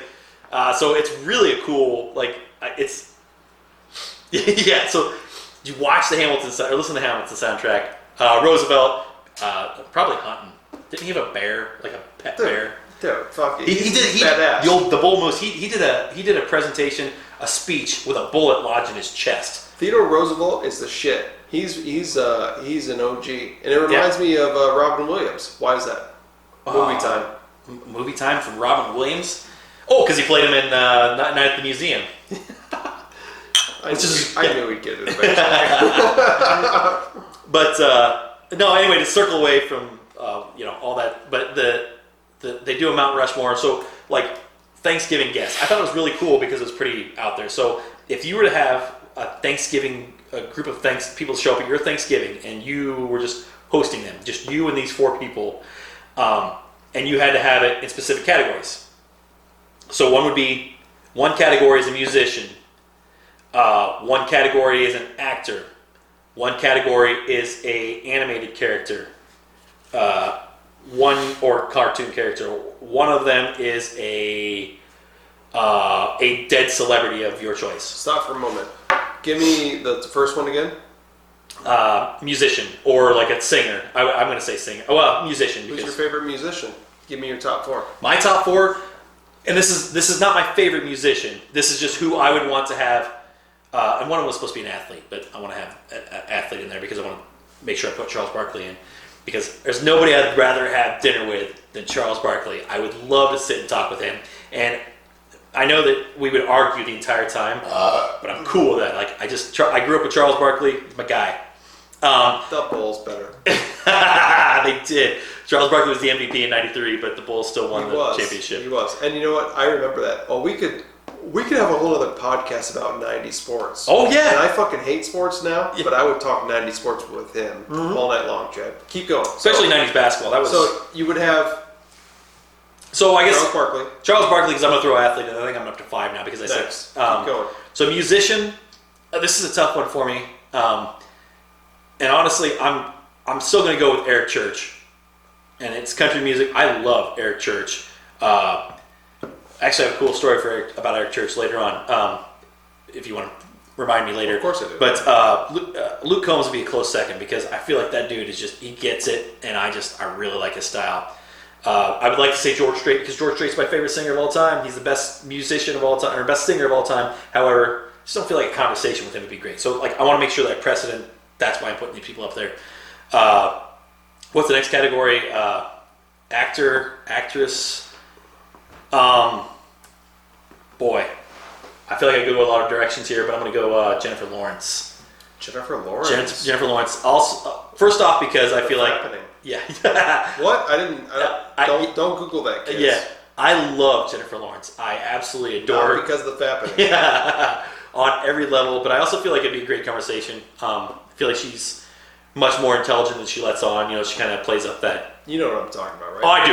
Yes. Yes, because he's like trying to justify her, like, oh, she's so intelligent. No. She's also like you have the top 5 girls in your entire world that anyway, she would definitely be number 1. But anyway, and then is there such a thing? We're gonna get really crude here for a second. So kids, I try not to do these things. Spank bang. Yes. Oh no, I don't want to say. I don't want to say that because this I'm not. Is like a '90s term. Is it spank? It is. It is. But I'm gonna rephrase the question and say the 5 freebie list, like the 5 women that your wife couldn't even like bat an eye at because they're on that list. So mine would be Jennifer Lawrence. Yes. Taylor Swift. Really? Yeah. T-Sweezy? T-Swizzle? Yeah, and I don't know. I don't know what that deal is. She had a rap career. What's that? She did rap. Is this like a Kanye West type of thing? She had a rap like persona. I'm not disagreeing with you, but like I agree. I bet she did. She's been very eclectic. So she did have a. You ready? Ready for this? Yeah. This may not be on because this will totally get me kicked off YouTube. But Taylor Swift, Swizzle. Here it is. I can't believe I'm going to teach you something new. You ready for this? Mm-hmm. Oh, is this the one where she was drunk at the? Nope. This is legit.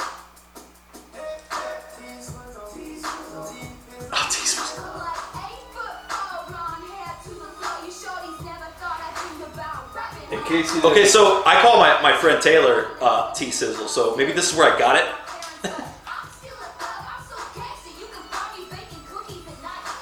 Did I just teach you something new today? Yeah, you did. I hate this, though.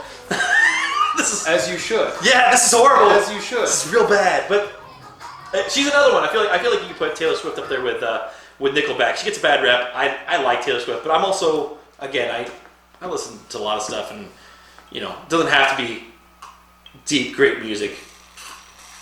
Anyway, I don't remember where we were at. We've been on a lot of. We've kind of gone off the rails here. Have we spiraled out of control? Yeah. I feel like we're. Can I ask you a question? Yes.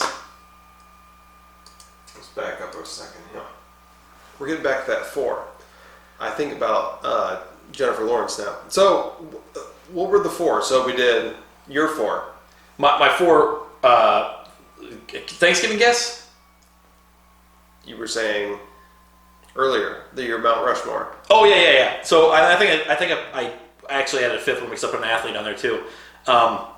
So there would be Jennifer Lawrence. Jennifer Lawrence, my actress. Eric Church is my musician.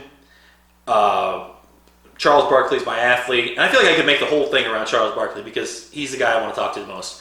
And then the other one was just a dead celebrity type of thing. Oh no, that was an animated character. Who did you say it was? My dead celebrity I haven't got to. Animated character would be Spider-Man. I feel like Spider-Man's the best character in anything. Okay, so I'm gonna. Can I take a run at this? Yeah, go ahead. It's fun because I feel like I want to try. Go ahead. So I haven't given a dead celebrity yet, but I don't know the answer yet. So go ahead. We're doing 4 or 5. We did 5 because they're supposed to be in categories. It's supposed to be musician, actress. Do an actor or actress. Actor and actress was Jennifer Lawrence. No. What was the other? The 5th one you were saying. 5th one is a dead celebrity. What's the dead celebrity? I'm saying. Dead celebrity would be I feel like I'm going to regret this after I say it. But, I would say Humphrey Bogart. I think he's super cool. It might even be something. It might honestly be like Thomas Jefferson or something like that. I'd be cool, but Kennedy. Let's say Kennedy. Kennedy. That's the answer. All right. Let's go with current celebrity or actress or actor. Yeah. So you have a current actor, a current musician. There's 5 now because we put an extra one in there. Athlete. It doesn't have to be like somebody that's playing, like just somebody that's alive that you can actually have these dinners with. I'm not into sports, so I'm going to roll with it. Yeah, so athlete, and then animated character. I feel like that's a fun one because it's different. And then I already know that one. And then dead celebrity. So it could be anybody, any historical figure or whatever. Actor, actress. We talked a lot about Keanu Reeves. Respect. Matrix is the best favorite movie of all time. My kids know that. Yeah. If you're watching, my girlfriend knows that. Matrix with Keanu Reeves. So Keanu Reeves. Next, remind me. Musician.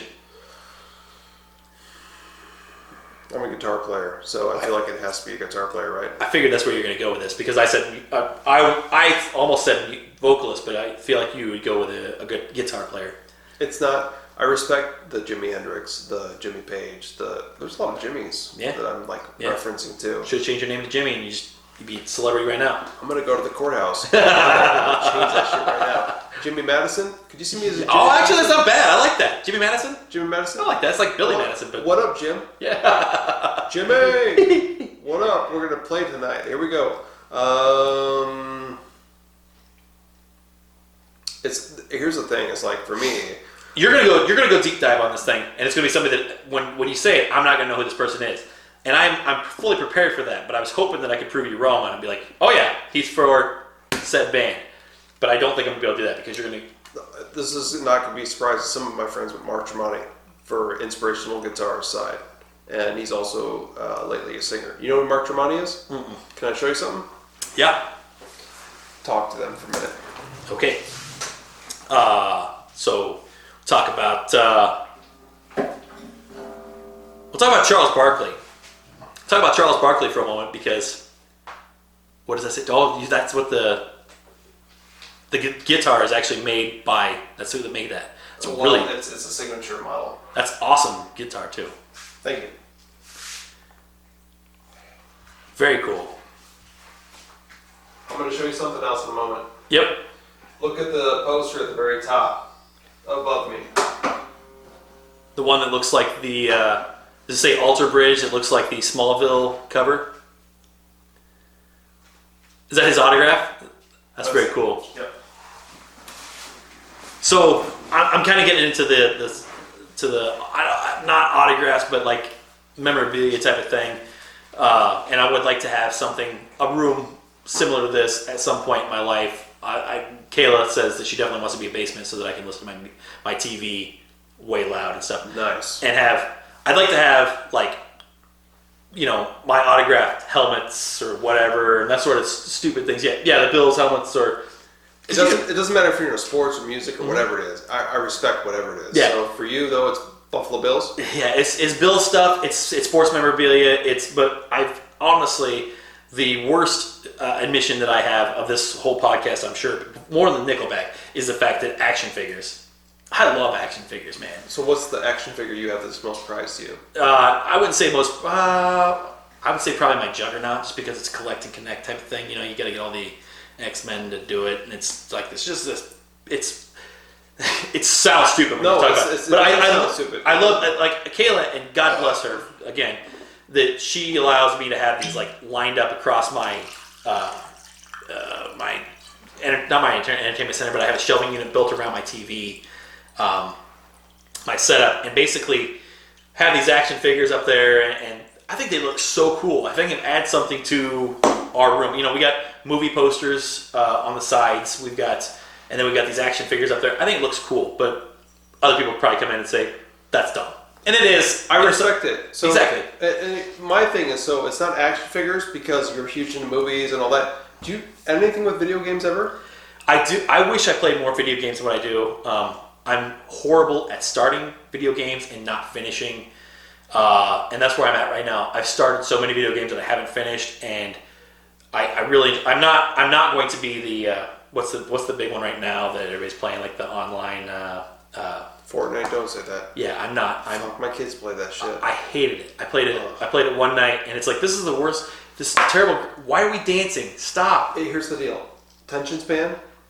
Is that what it is? Is that what it is? Because like it bothers me because like for me it's the storyline that gets me. Like I especially like a good co-op video game. And like my buddies and I were planning on taking a day off. They don't do that shit anymore. No, that's what they don't. So my buddies and I were all. They did. Old consoles. Yeah. Old consoles. They did. We're planning on we're 36 years old now, but we're still planning on taking a day off of work sometime in December, a Friday, and then we're going to go spend the entire day playing the new Gears of War. By the way, you're supposed to drink after you. Oh, sorry. Yes, I did. I was talking. So I just had to be a dick in that moment. So the new Gears of War. Wait, you're an Xbox guy? I'm originally I'm an Xbox guy. It's like fucking Robert Steinbeck. Get the fuck out. No. I know. So here's the thing. I'm kidding. I'm joking. I made the jump. Billy Bob, you know I'm just fucking with you. I made the jump from Xbox to PS4 though. But it's only because of Spider-Man.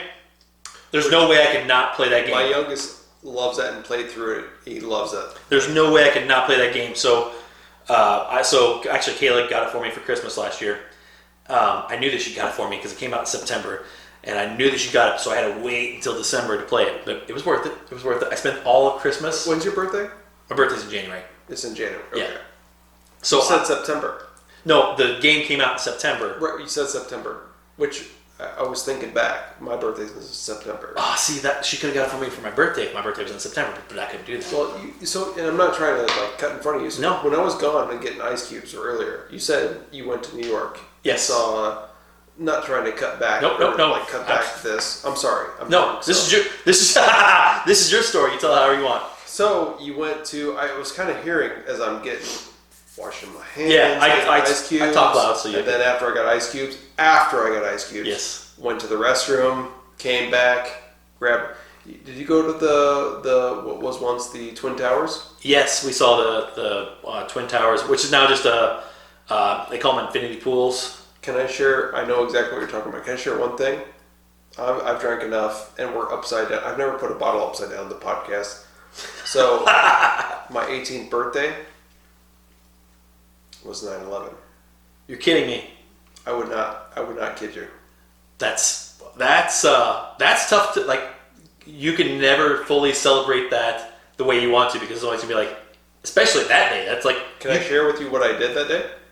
Yeah, go ahead. I don't think I've ever done this on a podcast, but I heard you talking about it earlier, like the Freedom Tower, the pool, and everything earlier. Yep. So I'm like, oh fuck, I feel like I'm going to talk about it now. Can you think about where you were? Where were you? How did you know? I knew because I woke up. You're my age. Yeah, so I mean, I was out of school though, so So, like I said, I think I might be in the class above you because my birthday is in January, so I might be. I was class of 01, so I was out of school, and I that morning I got up and I had just missed the first plane crashing into the Twin Towers, and my mom had it on TV when I came downstairs, and I was kind of watching it because she was going to take me to the dentist, and so this is it. So while that happened. She was out feeding the horses or something like that when the second one hit, and I was watching. It's like, whoa! So this is an accident. Now you know it's not an accident. It's a big deal. Yeah. So, and then I can't remember the time frame of when the Pentagon was hit, but I know that I was actually getting my wisdom teeth pulled when the one went down in Pennsylvania. Because when I woke up, the dentist told me that another one went down. It's like, oh, that's fucked up. Yeah, right. Yeah, that's more fucked up of a story than I got. Well, I don't know about that. It's not fucked up. It's like part of my language, children, because our kids are gonna be watching this probably, right? Yeah. So that's why. There's swearing is allowed, and I apologize. My kids know I swear, but anyway. So, when you woke up, your dentist told you? Yeah, he told me about the last one that went down because I just wasn't, I wasn't coherent for it. It's kind of surreal because it's one of those we kind of not joked about it because it wasn't a joking matter, but hope nothing else happens while I'm under, and then it was. I woke up and then I remember afterwards you go into that panic mode. I remember standing in line or having my vehicle in line for gas, trying to fill up all that stuff and all those little things and being just absolutely hooked. I remember going to Casey's gas station and oh my god, we're gonna talk about this. Keep going. And when you went in, it's like everybody's lined up around the block, and you're thinking that it was just total fear, nobody knew what to do. We never had this happen. Or if you count December 7th, 1941, the Pearl Harbor stuff, if you count that, but this wasn't even that. This was straight up attack on the heartland of America. I know it's not, but it is in America. It is in America. That is not. This is in continental. I got chills thinking about it. Continental United States. I got chills too. Mm-hmm. Keep going. So I guess that was my. I remember that the whole day spitting up blood, and because you got your wisdom and being just absolutely glued to the TV, and you couldn't do anything but watch that. Like, Alan Jackson. I know you're not a country music guy, but Alan Jackson said that. Remember when?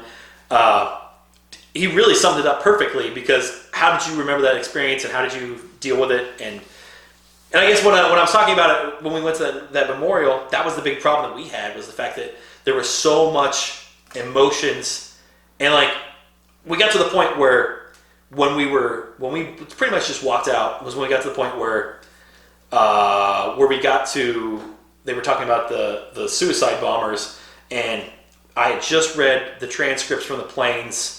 From the last plane, not the third plane, the fourth plane that went down. I read the transcripts from it, and it's like, man, haunting. And then I heard the voicemails left to people, and then we got to the point that's fucked up. That's fucked up. And then in this memorial, it is. Google it. Yeah.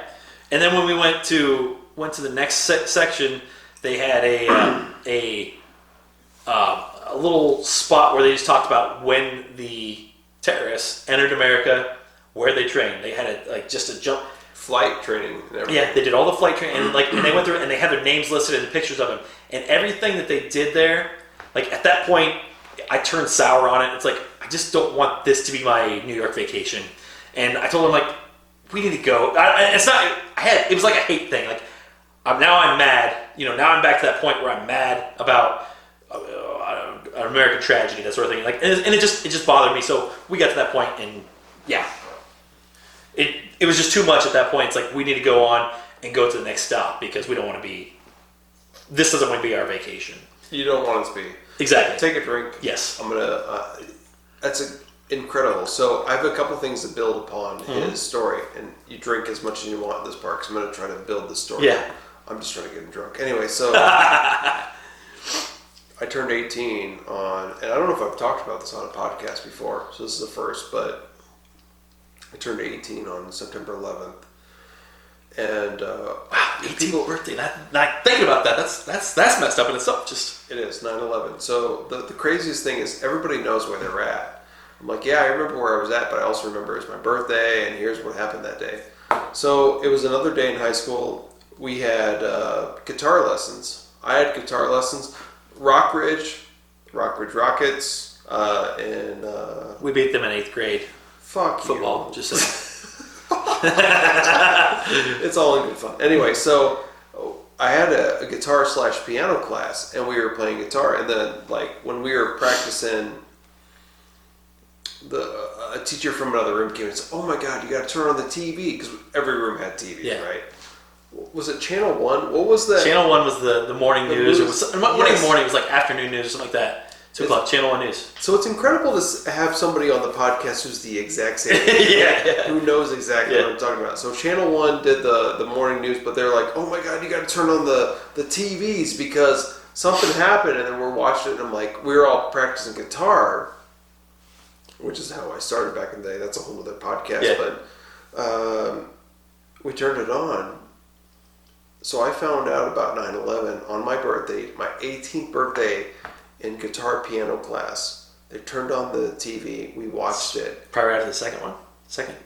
Yeah. Yep. It honestly was. Because I figured the first one probably didn't make enough news to even be warranted. You're right. The second one was probably where it's like, okay, we got a problem. Well, by the time the first one happened, and then it's like finally, the second one happened, people were finally like spreading the word, right? Yep. So we were watching, and all of a sudden it's like we're watching the fucking TV, pardon my language. But we were, and it's like me and like 4 other guys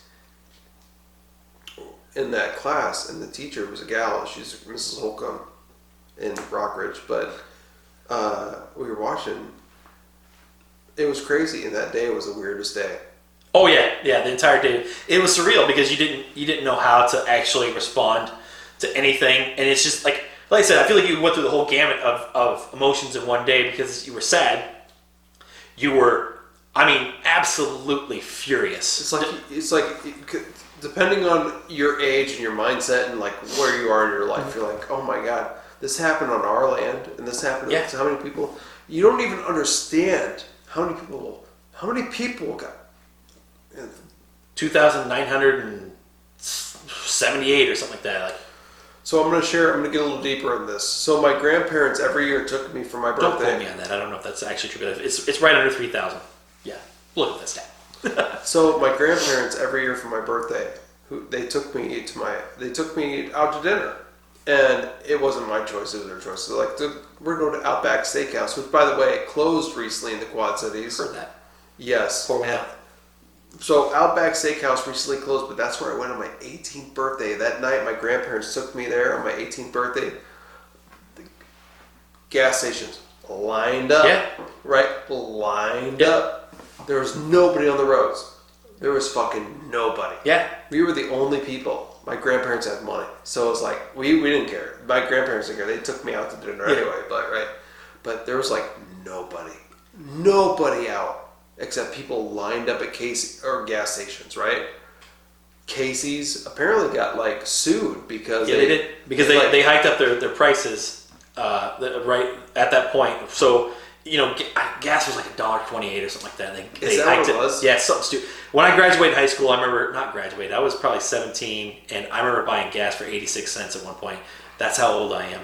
But so I would say it's something like $1. I'm throwing the number out there, but I would say that somewhere around there, and then they jacked it up to like $3, $3.50, something like that. So basically, that night though, we went to Outback. There was nobody there, and the TVs that are always in the restaurants. What do you think they were showing? And I bet all the waitresses and everybody was watching that. I bet. I don't know how you avoided what. I mean, like it's got to be a haunting feeling too, because you're trying to celebrate your birthday and just have a fun birthday. It's like, this is not fun. It was weird because I couldn't imagine. It's like, keep in mind too, the biggest points about that night was nobody's on the roads. People that were on the roads are at the gas stations. There's no gas, right? Yeah. And we're going to fucking Outback Steakhouse that isn't even there to close in the past month, 2 weeks. I'm surprised they were open.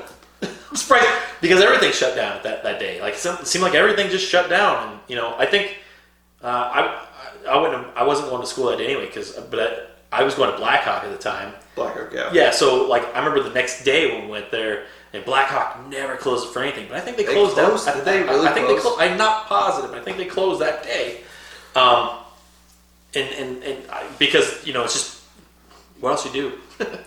The worst feeling is after that day for the next 5, 6, 7, 8 years is every time you want to call somebody and say, I want to update my information, open a new loan, credit card, whatever. They're like, oh my God, that's your birthday? Really?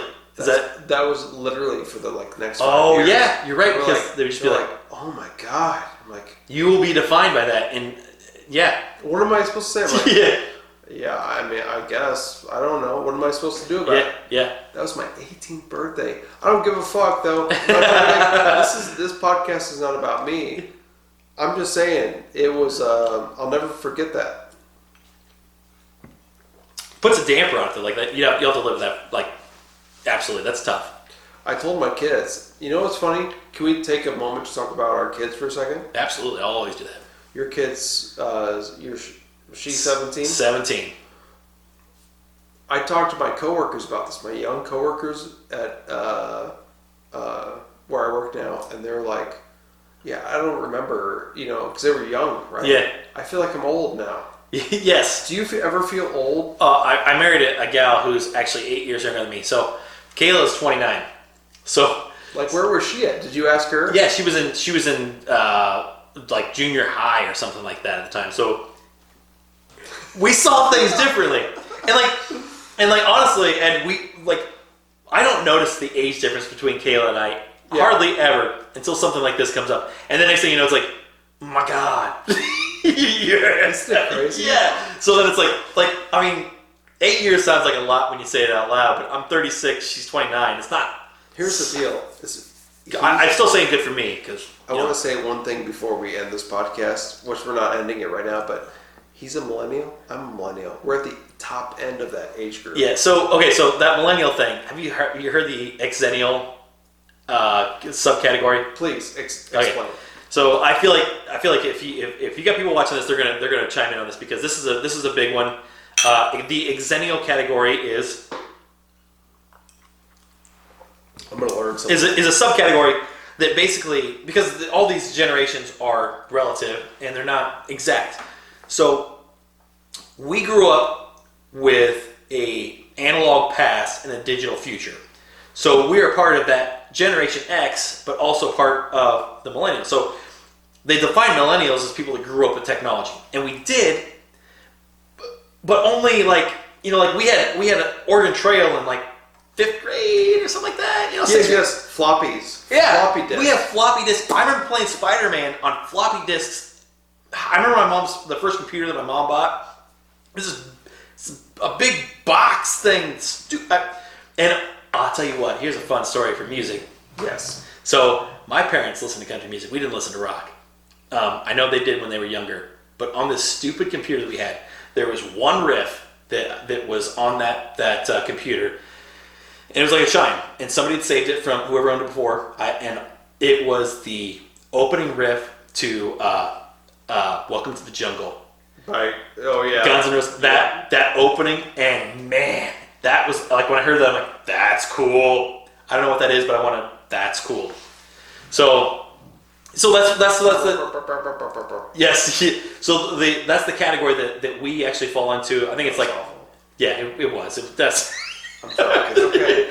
So from it's like 1981 to 1986 births, I'd say somewhere around there. Which we are in. Yeah, exactly. That's a small subcategory they call exennials because we are partnered with Generation X, but and also millennials. And the millennials because we grew up on technology. We know technology, but we also. So I have a question, a music question, which is a random one. I'm going to change topics completely, but the Guns N' Roses thing, which is the Appetite for Destruction album, is the greatest album of all time. But I want to know, do you remember the first cassette you ever got? The first cassette. Because this is a tough one because I was really young. I mean, I'm talking like 5 or 6. So I'm going to go with my story, and I'll see if you can come up with yours. Go for it. So when I was, I was young. I don't know whether I was 5, 6, 7, 8 years old. I have no clue. But the first cassette that I got, I was riding with my Uncle Danny, and in his big old boat. I don't remember what it was either, but I bet it's been in a demo derby at some point since then. Because that's what all of them are now. But anyway, he had this cassette in his cassette player, and I listened to it. I'm like, that's cool. I like that. And he's like, well, you can have it because I have the full cassette. This was a single, and it was "Unskinny Bop" by Poison.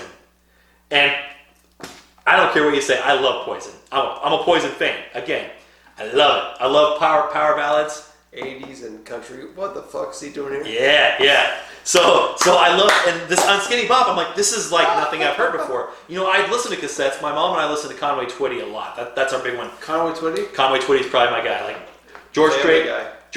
Hey, this Caleb mentioned that too. George Strait, Conway Twitty. Those are the top 2 of my musical life. I respect this guy. But no. So that was my first single. So I listened to "Unskinny Bop" and whatever's on the other side of it. I listened to that so many times, over and over again. And then on my follow-up question to that is, what was your first CD?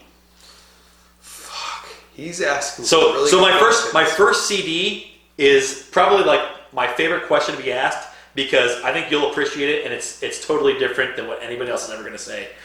I doubt this is anybody else's favorite because I got it for Christmas, and I had to ask my mom and my aunt because I think my mom got me the CD player, my first CD player, and my aunt got me my first CD. What was it?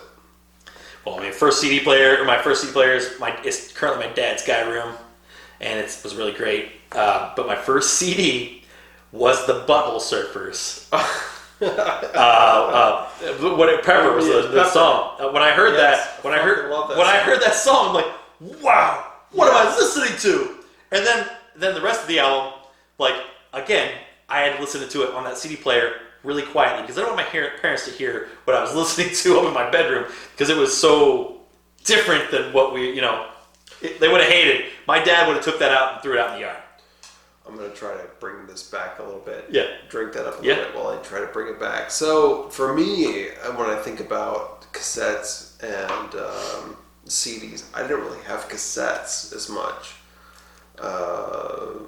I feel like cassettes, my parents, my dad and my stepmom had Billy Joel, River of Dreams album, fucking bullshit, lame fucking shit, and then CDs when they came around, it's like we had early Nirvana, and there was like my dad would listen to. Your mom had early Nirvana? My stepmom had early Nirvana, and my dad had like fucking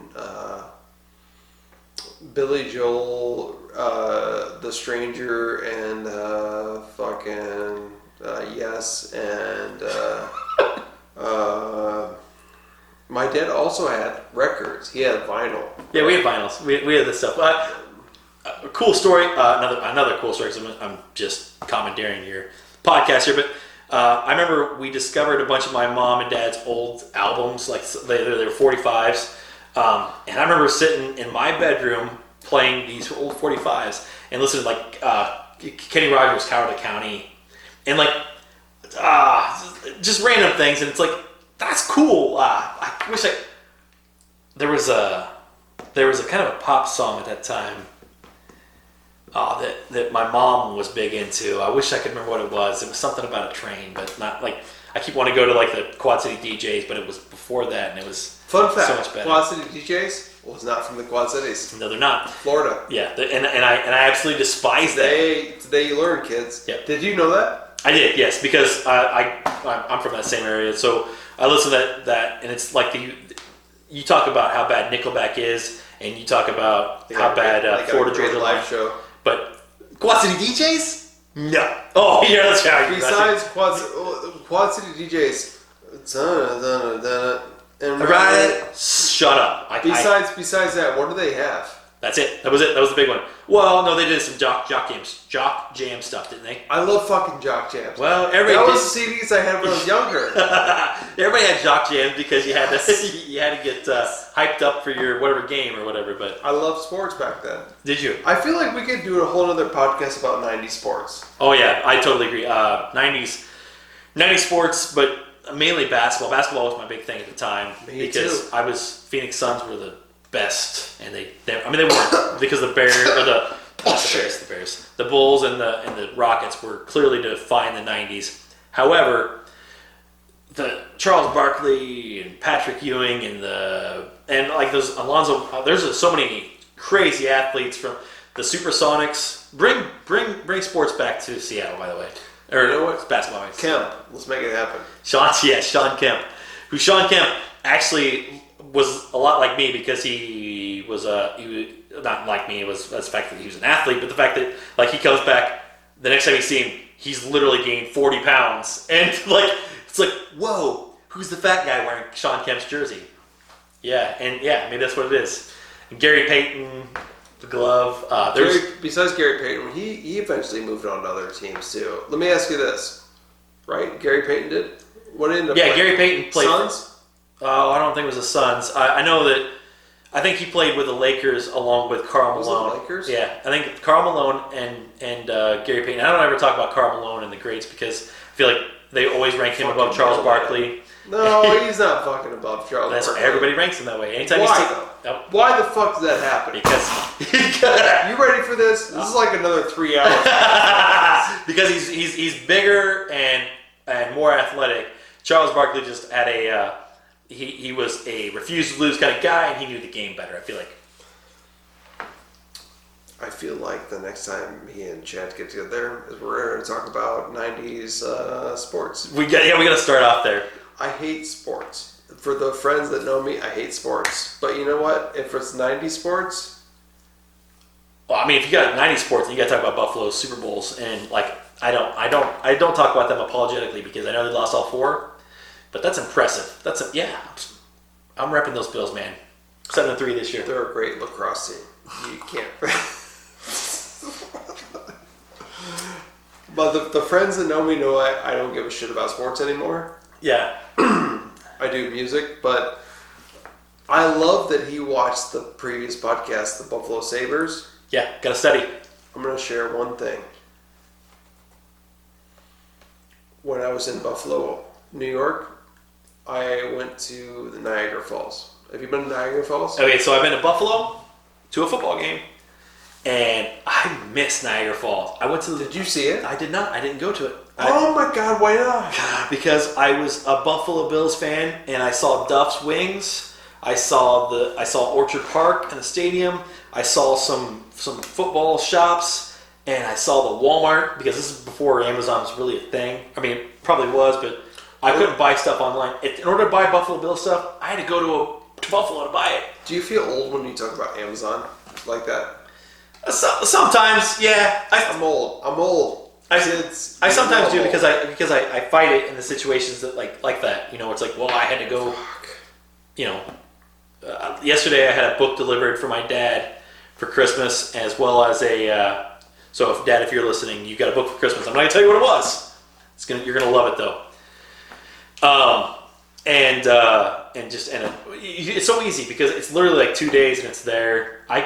For me, where I live in Keysburg, in the middle of nowhere, it's literally an hour to get anywhere.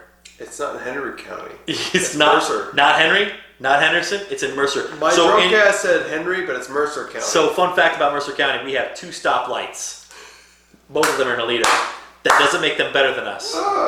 But those 2 stoplights there. I remember when they put the second stoplight in, and it was a big deal because I kept thinking that people just stop and go. I didn't think they'd be able to adapt as well as they did. They did. I feel like I need to put like pictures of me playing in Joey T's Mercer County down here. Shout out to Joey T. Can we do? Let's do this. Do a little finger action. Little fingers. I don't even. Like, I feel like I should go here. I was a lot younger back then. I remember playing at Joey T's in Keysburg, and it was a good show. It was a great show. You guys killed it, and it was a great turnout. It was a good show.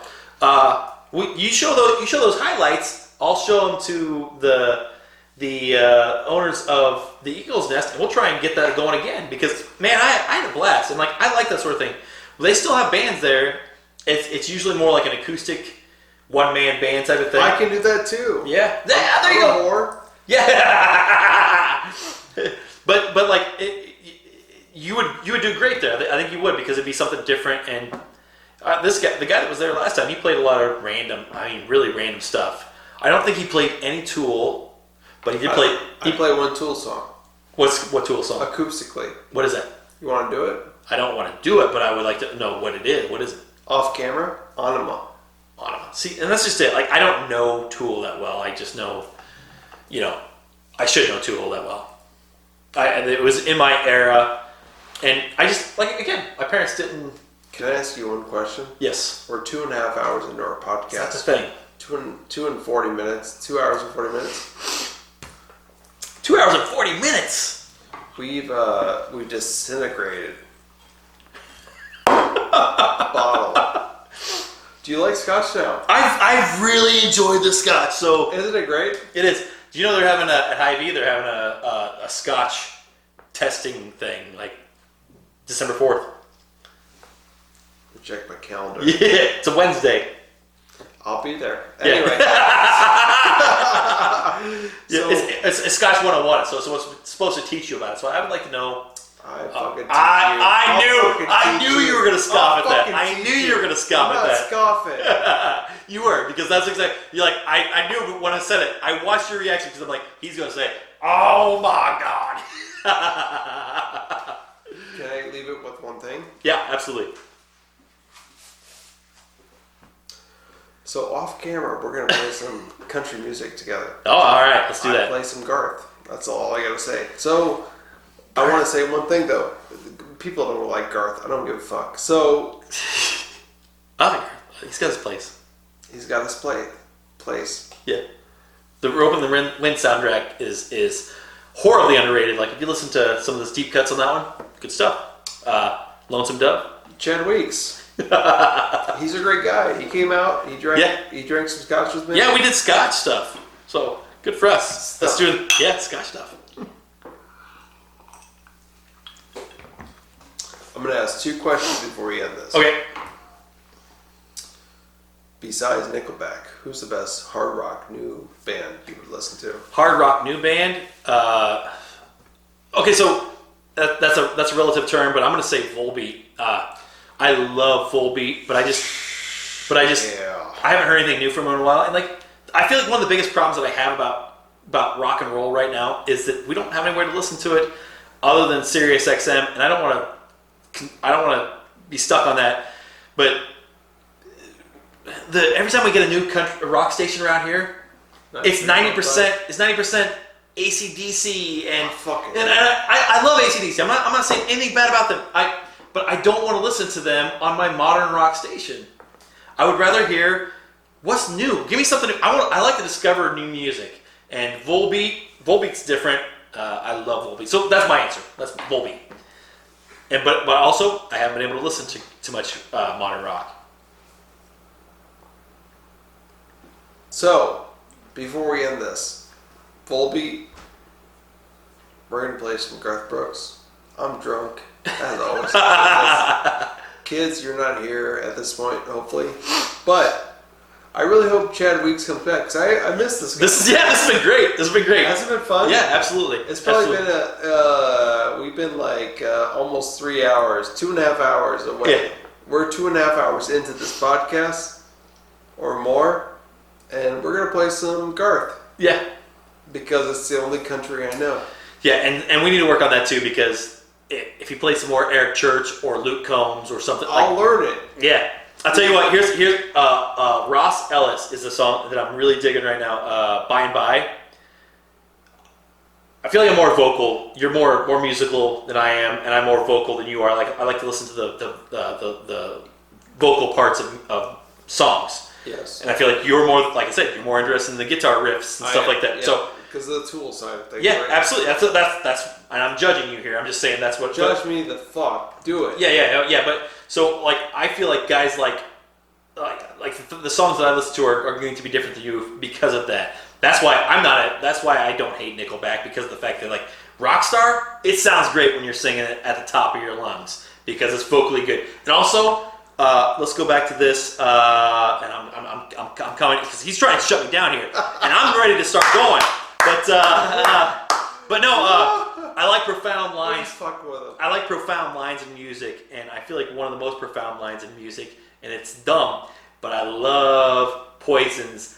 I spend my money on women and wine, but I couldn't tell you where I spent last night. I feel like that's one of the best lines in rock and roll. Why aren't we talking about that more? Can we agree upon one thing? What's that? Jennifer Lawrence? Yo, we can definitely agree on that. Fuck yeah. Yeah. I mean, yeah, she's alright. Yeah, absolutely. Can we end this podcast? Yeah, we probably ought to do that. It's been getting late. Chad Weeks is here. We're doing episode at Madison Podcast Project number 29. I think it is. Can you be...